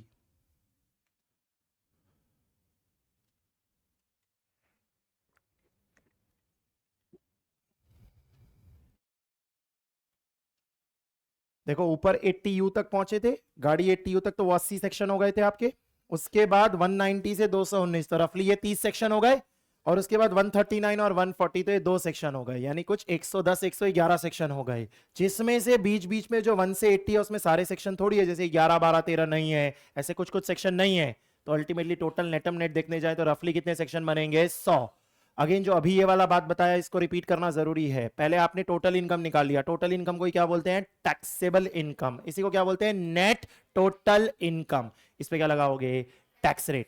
Tax rate लगाओगे तो क्या निकल के आ जाएगी, टोटल टैक्स लाइबिलिटी। कौन से साल में निकल के आई होगी, इन असेसमेंट ईयर वो निकल के आ गई। तो ड्यूरिंग द प्रीवियस ईयर अलग अलग तरीकों से जो टैक्स जमा होगा वो क्या कर दोगे, लेस। कितने तरीके होंगे, 3, टीडीएस, टीसीएस, एडवांस टैक्स। कौन से सेक्शन, 190 से लेके 219। अब जो बच के आया वो या तो पे करना होगा या कुछ लेना होगा, तो it is net tax payable या नेट टैक्स रिफंडेबल। और ये सब के लिए आपको कैलकुलेशन करके बतानी पड़ेगी गवर्नमेंट को। गवर्नमेंट को कैसे मालूम चलेगा कहां कहां से कौन सी इनकम है, तो आपको सब करके बतानी पड़ेगी, भले उनको मालूम हो या ना हो, आपको सब करके देना पड़ेगा। और जिस स्टेटमेंट में आप ये सब करके देंगे उसे क्या बोलते हैं, रिटर्न ऑफ इनकम। सेक्शन 139 से लेके 140B, जो आपके सिलेबस का लास्ट चैप्टर होगा, इनकम टैक्स का नहीं, आपके सिलेबस का।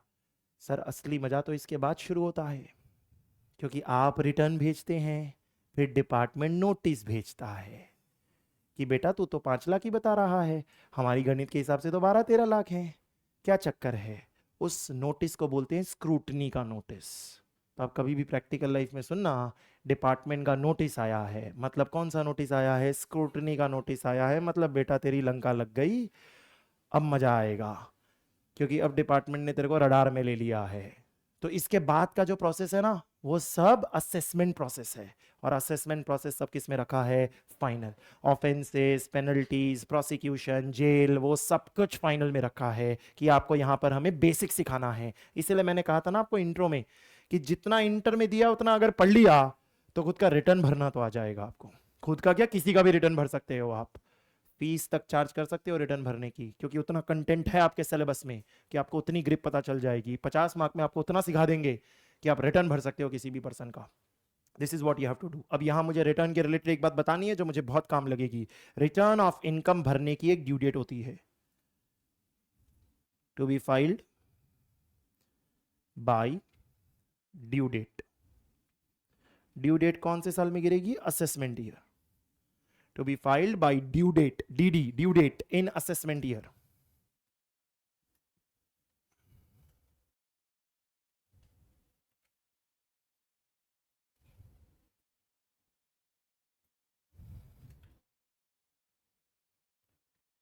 अब ये ड्यू डेट बड़ी इंपॉर्टेंट है, और ये ड्यू डेट मैं इसलिए इंट्रो में बता रहा हूं क्योंकि मुझे आगे काम लगेगी जैसे ही मैं कल से फर्स्ट चैप्टर शुरू कर दूंगा। ये ड्यू डेट या तो 31 जुलाई होती है या 31 अक्टूबर होती है। 31 जुलाई या 31 अक्टूबर। आप लोगों के लिए 31 जुलाई 2026 एंड 31 अक्टूबर 2026, क्योंकि आपका तो पीवाई एवाई फिक्स है ना, बाकी वो तो हर साल का चेंज होता रहेगा। कौन से साल के रिटर्न की बात कर रहे हो? आपने कभी सुना होगा कि सीए की दुनिया में सबसे बड़ा सीजन का समय यही महीने होते हैं, जून, जुलाई, अगस्त, सितंबर, अक्टूबर। ये 5 महीने हमारे बड़े क्रिटिकल महीने होते हैं जो अभी सीजन चल रहा है। बट ये जो सीजन चल रहा है ये कौन से असेसमेंट ईयर का चल रहा है? 25-26। आपके लिए कौन सा असेसमेंट ईयर एग्जाम में है? 26-27। जब आप एग्जाम लिख रहे होंगे ना अगले साल, तब असेसमेंट ईयर वही सीजन चल रहा होगा ना, तो वो सीजन के हिसाब से एग्जाम में पूछा जाता है कि अभी क्या चल रहा है, उसी समय आप एग्जाम दे रहे हो। उस लॉजिक से बनाए, जैसे अभी जो सितंबर 25 वाले और जैन 26 वाले दे रहे हैं, वो सीजन असेसमेंट ईयर 25-26 के हिसाब से दे रहे हैं। आप असेसमेंट ईयर 26-27 के हिसाब से ऑपरेट करेंगे। मैंने 2 डेट लिखी है। पहली डेट क्या लिखी है? 31 जुलाई 2026, और दूसरी डेट लिखी है 31 अक्टूबर 2026। तो सर 2 डेट कौन सी, 2 डेट क्यों है, और 2 डेट में सिलेक्शन कैसे होता है? अगर आपका कोई ऑडिट नहीं होने वाला है, you are a non audit case, तो 31 जुलाई। और अगर आपकी ऑडिट होने वाली है तो 31 अक्टूबर, क्योंकि समय ज्यादा चाहिए।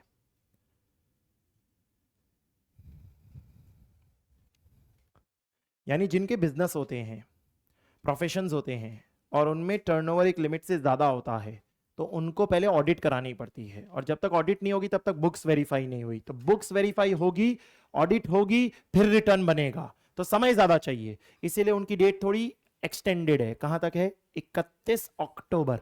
लेकिन अगर कोई सैलरीड पर्सन है, सैलरीड पर्सन है, उसका कोई बिजनेस नहीं है, या उसकी सिर्फ हाउस प्रॉपर्टी की इनकम है, या उसकी सिर्फ कैपिटल गेन की इनकम है, या सिर्फ उसकी अदर सोर्स की इनकम है, उसकी पीजीबीपी की कोई इनकम ही नहीं है, तो फिर उस केस में उसे नॉन ऑडिट केस में क्लासिफाई करते हैं। तो उसको कब तक भरना पड़ता है? 31 जुलाई 2026 तक भरना पड़ता है। तो जैसे मैं रिलायंस में नौकरी किया करता था तो मेरी ड्यू डेट क्या हुआ करती थी? 31 जुलाई की डेट होती थी, because I was salaried person, मुझे सिर्फ सैलरी हेड के अंदर इनकम दिखाई दे रही होती थी। लेकिन आज के वक्त में अगर मेरी ऑडिट होती है, तो उस केस में वो डेट क्या हो जाती है? 31 अक्टूबर 2026 की आपके रिटर्न ऑफ इनकम की ड्यू डेट हो जाती है। तो ये 2 मेन ड्यू डेट होती है। अगर ये ड्यू डेट मिस कर दोगे तो नोटिस भी आएगा, पेनल्टी भी लगेगी, लेट फीस भी लगेगी, इंटरेस्ट भी लगेगा, सब कुछ लगेगा। जो जो सोच सकते हो वो सब हो जाएगा आपके साथ अगर आप ये डेट्स मिस कर देंगे तो। इसलिए ये डेट बड़ी इंपॉर्टेंट होती है। ये जो असेसमेंट ईयर 25-26 आप देख रहे हो, उसमें डेट्स एक्सटेंड हुई थी। जो असेसमेंट ईयर 25-26 की डेट थी वो एक्सटेंड हुई थी। जो 31 जुलाई की डेट थी उसे बढ़ा के 15 सितंबर कर दिया गया था, और 15 सितंबर को रात को 12 बजे एक दिन और बढ़ा दिया था, और 16 सितंबर कर दिया था। यानी फाइनली 31 जुलाई की डेट क्या थी? 16 सितंबर थी। और जो 31 अक्टूबर है वो अभी भी 31 अक्टूबर ही है। और बात चल रही है कि 31 अक्टूबर को भी 30 नवंबर करने वाले हैं। बात चल रही है, अभी तक हुआ नहीं है, हो जाएगा जैसा लग रहा है, क्योंकि गुजरात हाई कोर्ट में तो जीत भी चुका है जिसने केस किया था कि भाई सीबीडीटी को समय और देना चाहिए, क्योंकि इस बार चीज़ें बड़ी मुश्किल रही है in terms of functioning of the portal, क्योंकि जो इनकम टैक्स की वेबसाइट है वो अच्छे से नहीं चल रही, तो देर बाई हम काम नहीं कर पा रहे, तो हमें एक्सटेंशन चाहिए, ये डिमांड की गई है। तो गुजरात हाई कोर्ट में तो जीत चुके हैं कि भाई हाँ हमें मिलना चाहिए, लेकिन हाई कोर्ट में जीतने से काम नहीं बनेगा, सुप्रीम कोर्ट में जीतना पड़ेगा, क्योंकि ये नेशनल मैटर है, ये स्टेट मैटर नहीं है। तो गुजरात हाई कोर्ट में जीते, दैट इज वन अचीवमेंट। अब इससे ऊपर आपको जाना पड़ेगा, क्योंकि डिपार्टमेंट आपको सुप्रीम कोर्ट में लेके जाएगा और वहां पे सेटल किया जाएगा क्या होगा। तो ये दो डेट्स आपके लिए बड़ी इंपॉर्टेंट है, आपकी लाइफ में भी बड़ी इंपॉर्टेंट है, एज अ सीए भी बड़ी इंपॉर्टेंट है। 31 जुलाई और 31 अक्टूबर आपकी आरओआई की ड्यू डेट होती है। यहां हमारा सिलेबस क्लोज होगा, यानी ये हमारा वो 88 लेक्चर्स हैं, ये 88 लेक्चर्स है, सेकंड तो आज चल रहा है ना, ये 88 लेक्चर्स का हमारा पूरा पैकेज है जो हमें डिस्कस करना है। तो सोचो जो चीज मुझे 88 लेक्चर्स में पढ़ानी है वो अगर मैंने 1 घंटे में बता दी है, तो 1 घंटे में आपको सिर्फ ट्रेलर दिखाया है, देखना क्या है, तो 3 घंटे की फिल्म का 3 मिनट में ट्रेलर दिखाया है और कुछ भी नहीं किया। इसे इस तरीके से सोचो, मेरे साथ साथ ऊपर से लेके नीचे तक आप पहले रिपीट कर रहे हैं। Section number 1, it extends to the whole of India. Section number 2, definitions. Section number 3, the definition of previous year. What is your previous year? 25-26. Section number 4, charging section. What does the charging section say? Total income of every person shall be charged at a tax rate. तो हमने पूछा person मतलब, तो 2 clause 31। हमने बोला tax rate, that is your first chapter finance act 2025। हमने बोला इसको इनकम पे लगाओ, तो इनकम निकालना सीखो। इनकम निकालने के लिए आपने कहा determine residential status and scope of total income, section 5 से 9B। जैसे ही हमने स्टेटस डिटरमाइन कर लिया और स्कोप डिसाइड कर लिया, तो हमें पढ़ना होगा section number 10, that is your exempt income, कि इनको निकाल के तो फेंक ही दो। एग्जेम्प्ट नहीं हो पाया तो फिर क्या करोगे, heads of income, section number 14। कितने हेड्स है, 5। पहला इनकम फ्रॉम सैलरी 15 से लेके 21, इनकम फ्रॉम हाउस प्रॉपर्टी 22 से लेके 27, profits and gains from business and profession 28 से लेके 44 DB, कैपिटल गेन 45 से लेके 55A, income from other source 56 से लेके 59। अब जब पांचों हेड हो गए तो दो छोटे छोटे स्पेशल चैप्टर आएंगे, एक का नाम है क्लबिंग 60 से लेके 65, और दूसरा set of and carry forward and set of losses 70 से लेके 80। इन सब के बाद जो निकल के आएगा that is gross total income, GTI। लेकिन साइड में जो 67 से 66 से 69 है दैट इज अनडिस्क्लोज सोर्सेस, जिसमें रेट लगेगी 78%। तो वो लिंक किससे हो जाएगा, टैक्स रेट से वो हमारा लिंक हो जाएगा। एंड देन GTI आ जाने के बाद उसमें से माइनस करोगे deduction under chapter 6A, section 80A से लेके 80U, तब निकल के आएगा टोटल इनकम। टोटल इनकम को क्या बोल सकते हैं, टैक्सेबल इनकम। तो क्या निकल के आएगा, नेट टोटल इनकम।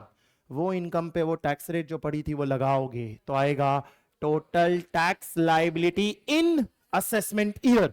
लेकिन ड्यूरिंग द प्रीवियस ईयर तो 3 रास्तों से तुम्हारा टैक्स जमा हुआ होगा, अलग अलग रास्तों से, नाम है TDS, TCS, एडवांस टैक्स, तो उसे कर दोगे लेस। सेक्शन नंबर 190 से लेके 219 जो आया that is your net tax payable या नेट टैक्स रिफंडेबल। तो सरकार को बताने के लिए उसके लिए क्या फाइल करोगे, रिटर्न ऑफ इनकम, सेक्शन 139 से लेके 140B, जिसकी 2 ड्यू डेट्स है, एक 31 July in the assessment year और एक 31 October in the assessment year. Audit होती है तो 31 अक्टूबर, ऑडिट नहीं होती है तो 31 जुलाई। बेसिकली सैलरी वाले या अदर हेड्स वाले 31 जुलाई और PGBP वाले 31 अक्टूबर की आपकी डेट बनेगी। ये हमारा स्ट्रक्चर है जो हमें स्क्रैच से टैक्स रेट से पढ़ना शुरू करना है। लेकिन टैक्स रेट से शुरू करने के लिए पहले आपको क्या पता होना चाहिए, पर्सन, क्योंकि हर पर्सन की टैक्स रेट अलग अलग है। तो हमें पता हो जाना चाहिए ना हर पर्सन, यानी पर्सन मतलब कौन। तो हमें सिर्फ आज पहले क्या पढ़ना है, पर्सन मतलब कौन, फिर टैक्स रेट से तो हम कल शुरू करने वाले हैं। तो आप इस पेज से अब बाहर आ जाओ, अपने दोनों लैंडस्केप पेजेस से बाहर आ जाओ, पोर्ट्रेट पेज वापस पकड़ सकते हो और लिख रहे हो person section 2 clause 31, portrait page पे आप लिख रहे हो section 2 clause 31।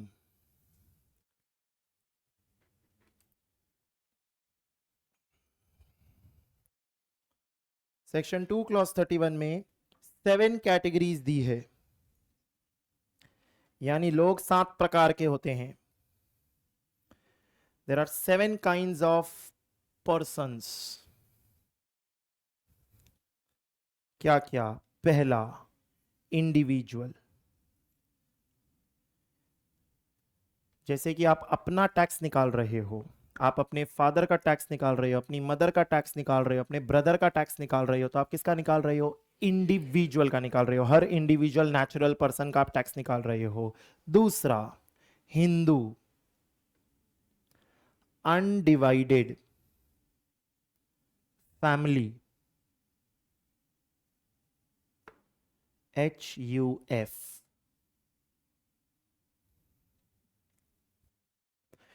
Hindu undivided family क्या है? हमारे देश में कानून है Hindu succession act. Hindu succession act के तहत कुछ पर्टिकुलर रिलीजन्स में मैरिज हो जाने पे जो फैमिली है उसका एक एसोसिएशन फॉर्म हो जाता है, जिसका सेपरेट पैन हो सकता है, सेपरेट बिजनेस हो सकता है, सेपरेट रिटर्न फाइलिंग होती है, यानी उसे एक अलग पर्सन मान लिया जाता है। तो कुछ ही रिलीजन्स में अलाउड है, जैसे करंटली हिंदुइज्म में अलाउड है, जैनिज्म में अलाउड है, सिखिज्म में ये अलाउड है, बाकी रिलीजन्स में अलाउड नहीं है। तो कुछ ही रिलीजन्स में अलाउड है। तो फॉर एग्जाम्पल मैं हिंदू हूं, तो मेरे रिलीजन में अगर अलाउड है तो मेरा HUF बन सकता है। तो मेरा HUF है, बन सकता है मतलब है। मेरा HUF इनकॉर्पोरेट हुआ था, बना था 1 दिसंबर 2019 को, 1 दिसंबर 2019। ये वही डेट है जिस दिन वो घटना हुई थी, जिस घटने के बाद से रोज सर दुखता है। तो 1 दिसंबर 2019 आई सेलिब्रेट माई मैरिज। तो वो जो 5 साल से ज्यादा अब हो चुके हैं, उस दिन से मेरी HUF फॉर्म हुई। देन 9 मार्च 2023 को मेरी डॉटर हुई। तो 9 मार्च 2023 को जैसे ही मेरी डॉटर हुई, मेरी डॉटर उस फैमिली का पार्ट बन गई। इस तरीके से करंटली पुलकित जाजोदिया HUF एक अलग फाइल है जिसमें 3 लोग मेंबर हैं, मैं, मेरी वाइफ और मेरी डॉटर। इस तरह से हमारा एक हिंदू अनडिवाइडेड फैमिली है जो अपना अलग बिजनेस करता है। तो अगर HUF कोई बिजनेस करता है तो उसकी रिटर्न फाइलिंग अलग होती है, और मैं करता हूं, मेरी वाइफ करती है, तो उनकी फाइलिंग अलग होती है। यानी मेरा रिटर्न अलग फाइल होता है, मेरी वाइफ का अलग होता है, और HUF का अलग होता है। HUF का जो अडल्ट मेल मेंबर होता है, HUF में जो अडल्ट मेल मेंबर होता है उसे कर्ता बोलते हैं। तो जैसे पुलकित जाजोदिया HUF का कर्ता मैं हूं, तो मैं उस बिजनेस का कर्ता धरता हूं, इसीलिए मुझे क्या बुलाया जाता है? कर्ता। तो इस तरीके से एक और फाइल क्रिएट हो जाती है। Again if I have another child, if, तो वो अगेन ऑटोमेटिकली ऐड हो जाएंगे, ऑटोमेटिकली ऐड हो जाएंगे। ऐसे ही मेरे फादर की भी HUF है, क्योंकि उनका भी जब अमालगमेशन हुआ था मेरी मॉम के साथ, तो एक और फाइल क्रिएट हुई थी HUF की। तो मधुसूदन जाजोदिया HUF भी एग्जिस्ट करती है, जिसमें भी मैं मेंबर हूं, क्योंकि उनका भी तो पुत्र हुआ ना मैं, तो उनकी फैमिली का भी तो मैं हिस्सा हूं ना। बट मेरी फैमिली में वो नहीं है। समझते हो बात? मतलब लिटरली नहीं पकड़ लेना किसी भी बात को। HUF समझना, HUF एकदम मेरी फैमिली के ही पार्ट है, हम सब एक हैं। लेकिन HUF में ऐसा नहीं होता है। HUF में आपकी न्यूक्लियर फैमिली से HUF बनता है, पूरी जॉइंट फैमिली का नहीं बनता।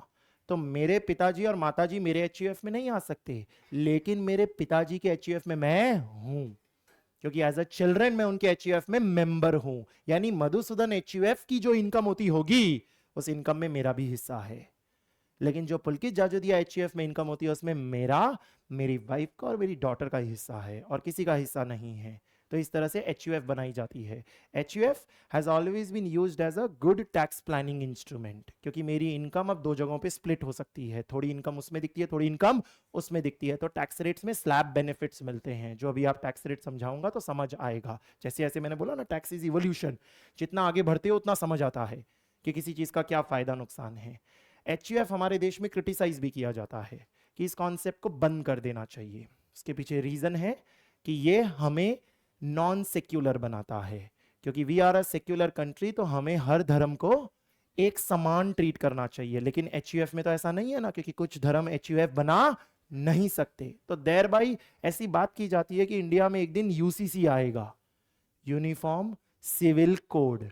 यूसीसी नहीं है करेंटली इंडिया में, कुछ स्टेट्स ने अडॉप्ट किया है लेकिन पूरे देश में लागू नहीं हुआ है। जिस दिन यूसीसी लागू हो जाता है उस दिन आपके धर्म के रूल्स नहीं लगेंगे, यूसीसी के रूल्स लगेंगे। जैसे कुछ धर्मों में मल्टीपल मैरिजेस अलाउड है, कुछ धर्मों में अलाउड नहीं है, तो ये इससे अलग अलग हो गया ना, धर्म के हिसाब से हम चल रहे हैं। तो अगर यूसीसी आ गया तो फिर सबके लिए कॉमन लॉ हो जाएगा, इसलिए फुल फॉर्म से समझ आ जाएगा, uniform civil code for the civilians, there is a uniform code of conduct in the country. तो कई देशों में ऐसा है, हमारे देश में अभी तक ऐसा नहीं है। तो उस दिन HUF का मुद्दा बड़ा इंपॉर्टेंट हो जाएगा, क्योंकि HUF तो फिर कैसे चलेगा, क्योंकि वो तो कुछ ही रिलीजन्स को अलाउ करता है। ये मैंने आपको नॉलेज के लिए ज्यादातर डिस्कस किया, बाकी HUF एक सेपरेट पर्सन मान लिया जाएगा, उस हिसाब से हमने कवर किया। जैसे HUF है, ऐसे ही एक और पर्सन होता है फॉर्म्स। Forms including LLP। तो तीन दोस्तों ने मिलकर एक पार्टनरशिप फर्म बना ली कि हम उस पार्टनरशिप फर्म में बिजनेस करेंगे। एक नई तरह की पार्टनरशिप फर्म जो पिछले 15-20 सालों से आप बना सकते हैं, that is LLP, limited liability partnership firm. थोड़ा बहुत लॉ में आपको पढ़ाया गया होगा फाउंडेशन में। तो फर्म LLP एक और पर्सन हो गया, उसका अलग पैन होगा, उसकी अलग इनकम होगी, उसका अलग रिटर्न फाइलिंग किया जाएगा। Fourth category, body corporate. Body corporate, इसमें दो तरह के फॉर्म्स कवर होते हैं, एक कंपनी और एक cooperative society. Body corporate, company और कोऑपरेटिव सोसाइटी।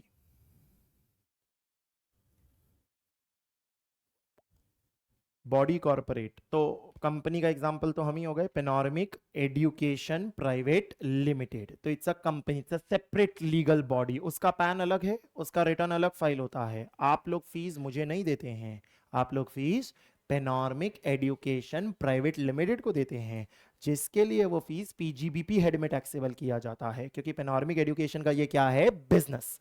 फिर पेनोरमिक एजुकेशन में मैं एम्प्लॉय हूं, तो पेनोरमिक एजुकेशन मुझे क्या देती है, सैलरी।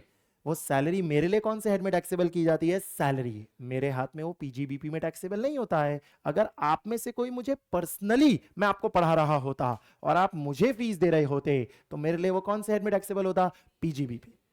समझ आता है कि कैसे हम ये जो कंटेंट पढ़ रहे हैं वो फर्क पड़ जाएगा depending upon the nature of the transaction. तो इसीलिए पेनोरमिक एजुकेशन अपने आप में एक अलग एंटिटी है, उसकी इनकम पे अलग टैक्स लगता है, मेरे हाथ में अलग इनकम पे टैक्स लगता है। जिसमें एक और तरह की एसोसिएशन क्या होती है, कोऑपरेटिव सोसाइटी। अगर आप किसी सोसाइटी में रहते होंगे, कोई फ्लैट में रहते होंगे और फ्लैट बहुत सारे लोगों के पास होंगे, तो आपने कोऑपरेटिव सोसाइटी देखी होगी, जिस कोऑपरेटिव सोसाइटी में हर फ्लैट ओनर से मेंटेनेंस लिया जाता है, मेंटेनेंस इकट्ठा करके उन मेंबर्स के ही बेनिफिट के लिए उस पैसे को यूज किया जाता है, कि सफाई वाले अपॉइंट किए जाएंगे, या जो कॉमन लाइट्स वगैरह है उसको इलेक्ट्रिसिटी का खर्चा बेयर किया जाएगा, दशहरा पे नीचे खाना रखा जाएगा, ये सारी चीजें की जाएगी।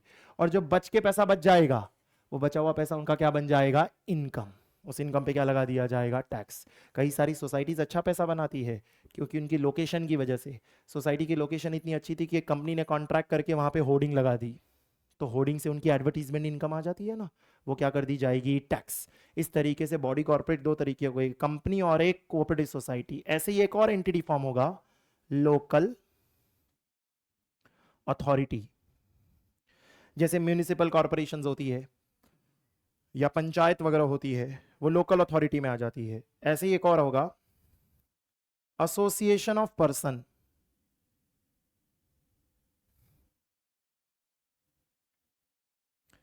या फिर बॉडी ऑफ इंडिविजुअल।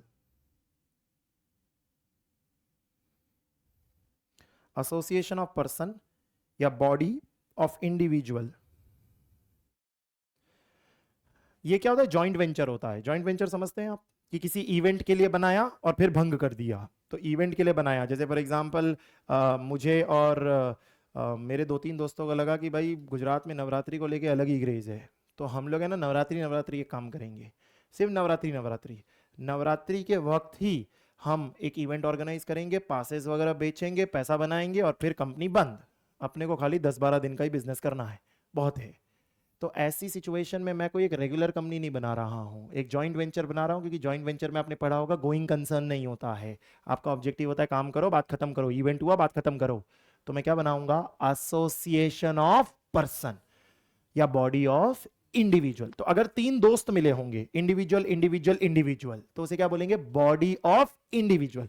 समझो मैं पेनॉर्मिक एजुकेशन प्राइवेट लिमिटेड और मेरा एक दोस्त, अगर हम ये तीन मिले होंगे तो फिर एक इंडिविजुअल है, एक कंपनी और एक इंडिविजुअल है, तो उसे बॉडी ऑफ इंडिविजुअल नहीं बोलते, उसे एसोसिएशन ऑफ पर्सन बोलते हैं, क्योंकि अंदर अलग अलग तरीके के पर्सन इन्वॉल्व हो गए। तो एओपी और बीओआई कहते हैं हम। मतलब यही है कि किसी इवेंट के लिए आपने एसोसिएशन बनाया है। और फिर सातवां आखिरी, जो पहले 6 में नहीं गया, आर्टिफिशियल जुडिशियल पर्सन।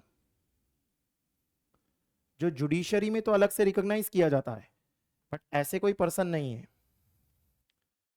जैसे इसका एग्जांपल से समझ आ जाएगा, university, Veer Narmad South Gujarat university, Gujarat university, Delhi university, ये सब आर्टिफिशियल जुडिशियल पर्सन हो गए। ऐसे ही सेबी, आरबीआई, अरे सब छोड़ो, आईसीएआई, ये सब आर्टिफिशियल जुडिशियल पर्सन में फिट हो जाएंगे। जिनका पहले 6 में कहीं नहीं गए वो 7वें में आ गए। इन सातों के बगल में एक ब्रैकेट बना के आप लिख रहे हो, if paying taxes then known as assessee. If paying taxes, then known as assessee.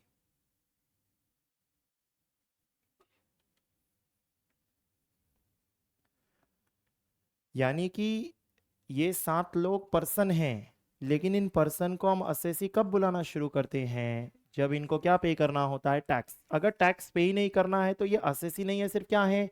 Person. Person gets upgraded into assessee on filing return of income और पेइंग टैक्सेस, तब वो असेसी कहलाता है। अब अगर उस असेसी ने अपना काम नहीं किया तो उसे असेसी इन डिफॉल्ट बुलाया जाता है, कि आपने अपना काम नहीं किया, यानी आप डिफॉल्टर हैं, सरकार के टैक्सेस नहीं चुकाए, तो असेसी का नाम अपग्रेड करके क्या हो जाता है? Assessee in default. तो ये वर्ड जब भी सुनो तो समझ आ जाएगा कि we are talking about someone who has not paid his taxes, उसे हम असेसी इन डिफॉल्ट बुलाते हैं। ये मैंने आपको चैप्टर शुरू करने से पहले पर्सन की कैटेगरी बता दी है। बतानी क्यों जरूरी थी? क्योंकि इंडिविजुअल का टैक्स रेट अलग है, फर्म का टैक्स रेट अलग है, कंपनी का टैक्स रेट अलग है, सबके अलग अलग है टैक्स रेट। तो इसीलिए पहले पता होना चाहिए कितने प्रकार हैं, तभी तो एक एक करके सबका टैक्स रेट पढ़ पाएंगे। तो कितने प्रकार हैं? 7। सातों रिपीट कर रहे हो आप मेरे साथ। पहला इंडिविजुअल, दूसरा HUF हिंदू अनडिवाइडेड फैमिली, तीसरा firm including LLP limited liability partnership. पूरे इनकम टैक्स में कभी भी बोलूं फर्म तो अपने आप समझ जाना, इट इंक्लूड्स LLP, हमेशा होगा ये। This is true for every, the whole law उसके लिए ट्रू रहेगा ये। चौथा पॉइंट क्या हो गया? बॉडी कॉर्पोरेट, जो एक अलग बॉडी कॉर्पोरेट बनती है, जैसे कि कंपनी या जैसे कि कोऑपरेटिव सोसाइटी। पांचवा local authority, municipal corporation, Surat municipal corporation या BMC हो गई, Brihan Mumbai municipal corporation, greater Mumbai municipal corporation, Delhi municipal corporation, municipal corporation of Delhi, panchayat, ये सब आ गए। छठा एसोसिएशन ऑफ पर्सन या body of individual, joint venture, कोई छोटे से पर्पस के लिए बना फिर उसे भंग कर दिया जाएगा। एंड सातवां आर्टिफिशियल जुडिशियल पर्सन, 6 में नहीं गए तो 7वें में गए, जिसमें बाकी सब आ जाएंगे, कुछ नहीं छूटेगा, इसमें सब कवर कर लिए जाएंगे। तो सारे के सारे पर्सन बने, पर्सन बने और टैक्स आया तो क्या बनेंगे? असेसी बनेंगे। मतलब मैंने आपको खाली ये इंट्रोड्यूस करने के लिए ये टर्म समझाया कि what do you mean by person. अब पर्सन समझ आ गया तो इस पर्सन की क्या निकालने सीखनी है? Tax rate. एक एक करके सबका सीखना है। खाली इंडिविजुअल का सीखने में ही हमें 1.5 लेक्चर लग जाएंगे, सिर्फ इंडिविजुअल का सीखने में। और जैसे ही इंडिविजुअल का सीख लिया, बाकी सब फटफट 5-5 मिनट में हो जाएंगे। उसका रीजन है, इंडिविजुअल आपका पहला टैक्स रेट सीखने का मौका होगा। तो पहली बार सीख रहे हो तो बहुत सारे नए नए कॉन्सेप्ट्स आएंगे। एक बार वो सारे कॉन्सेप्ट समझ में आ गए तो बाकी में तो सिर्फ रेट ही चेंज होगी ना, कॉन्सेप्ट थोड़ी नया आएगा, खाली रेट्स ही बदलनी होगी, तो बाकी एकदम फटाफट हो जाएंगे। लेकिन मेन हमें समय किस में लगेगा, इंडिविजुअल का कवरेज करने में समय लगेगा। तो आप एक फ्रेश पोर्ट्रेट पेज ले लें और फ्रेश पोर्ट्रेट पेज पे आप टाइटल डाल रहे हैं tax rates as per finance act 2025, tax rates as per finance act 2025। उसके नीचे डबल एरोस करके depends upon type of person.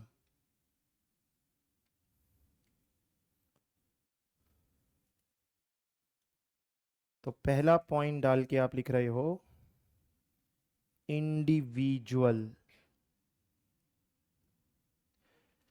सिर्फ लिखा के इंट्रोड्यूस करना है मुझे आज, इंडिविजुअल। और उसके बगल में 2 पार्ट्स करके लिखो, डिफॉल्ट टैक्स सिस्टम या ऑप्शनल टैक्स सिस्टम। और इन दोनों में से वो सिलेक्ट कर लो whichever is lower, whichever is lower.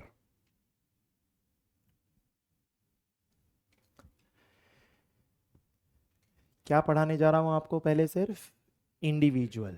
और एक नई बात क्या बताइए आपको, इंडिविजुअल के कितने टैक्स रेट्स एग्जिस्ट करते हैं, 2। एक को नाम देते हैं डिफॉल्ट और दूसरे को नाम देते हैं ऑप्शनल।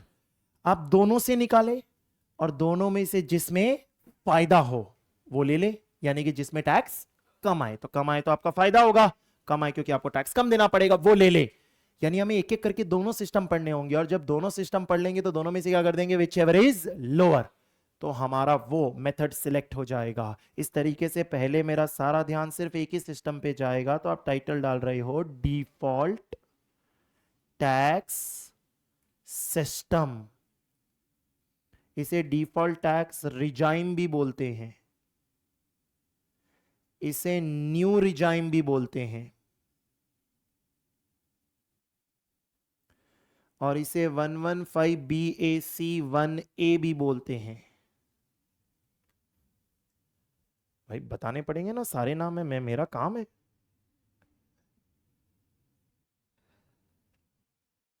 वन BAC 1A, इसे कहते हैं section 115 BAC sub section 1A।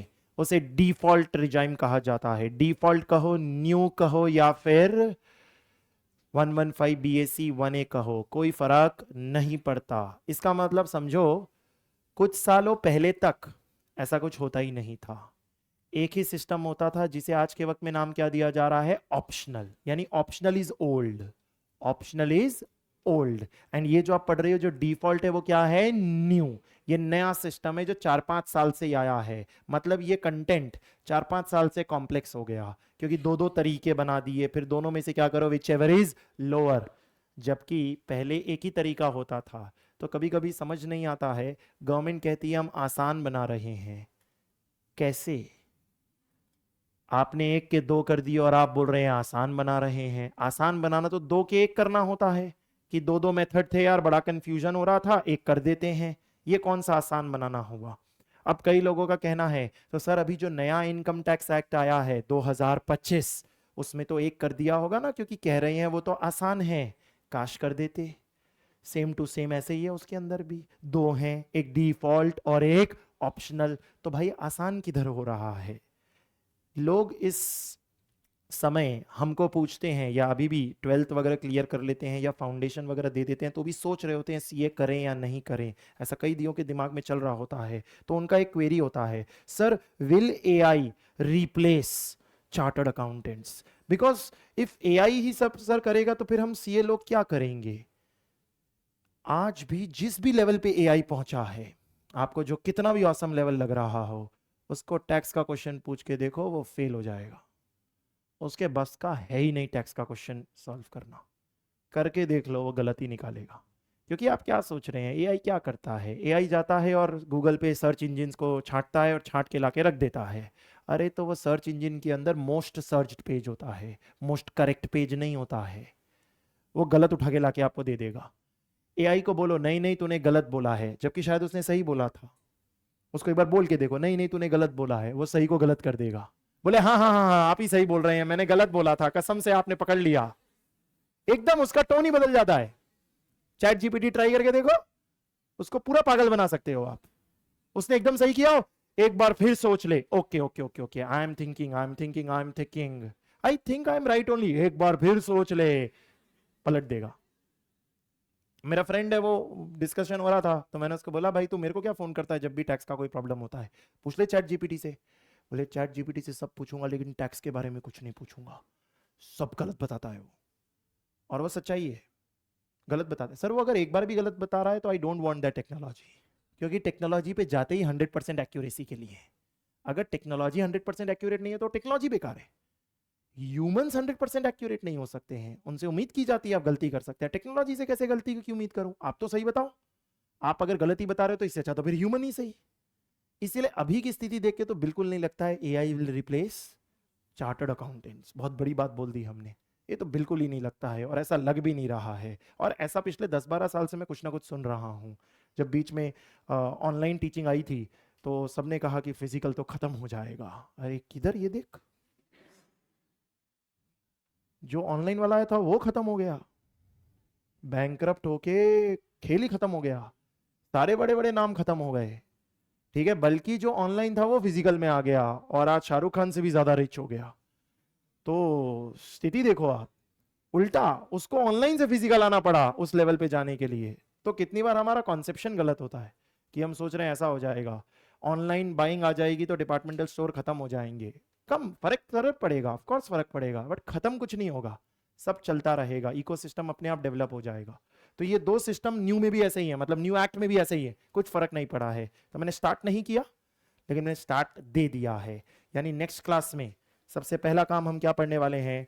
Default tax system read करने वाले हैं। आज मैंने आपको कुछ भी नहीं पढ़ाया लेकिन फिर भी बहुत कुछ पढ़ा दिया, क्योंकि मैंने आपको पूरा लॉ का स्ट्रक्चर समझा दिया। जैसे जैसे आगे बढ़ते जाओगे क्लैरिटी बढ़ती जाएगी। You learn with every day, because कुछ ना कुछ क्लियर पुराना होता जाएगा जैसे जैसे आगे बढ़ोगे। तो कल से हमारा मेन चैप्टर शुरू हो रहा है और हम टैक्स रेट्स रीड करना स्टार्ट करेंगे।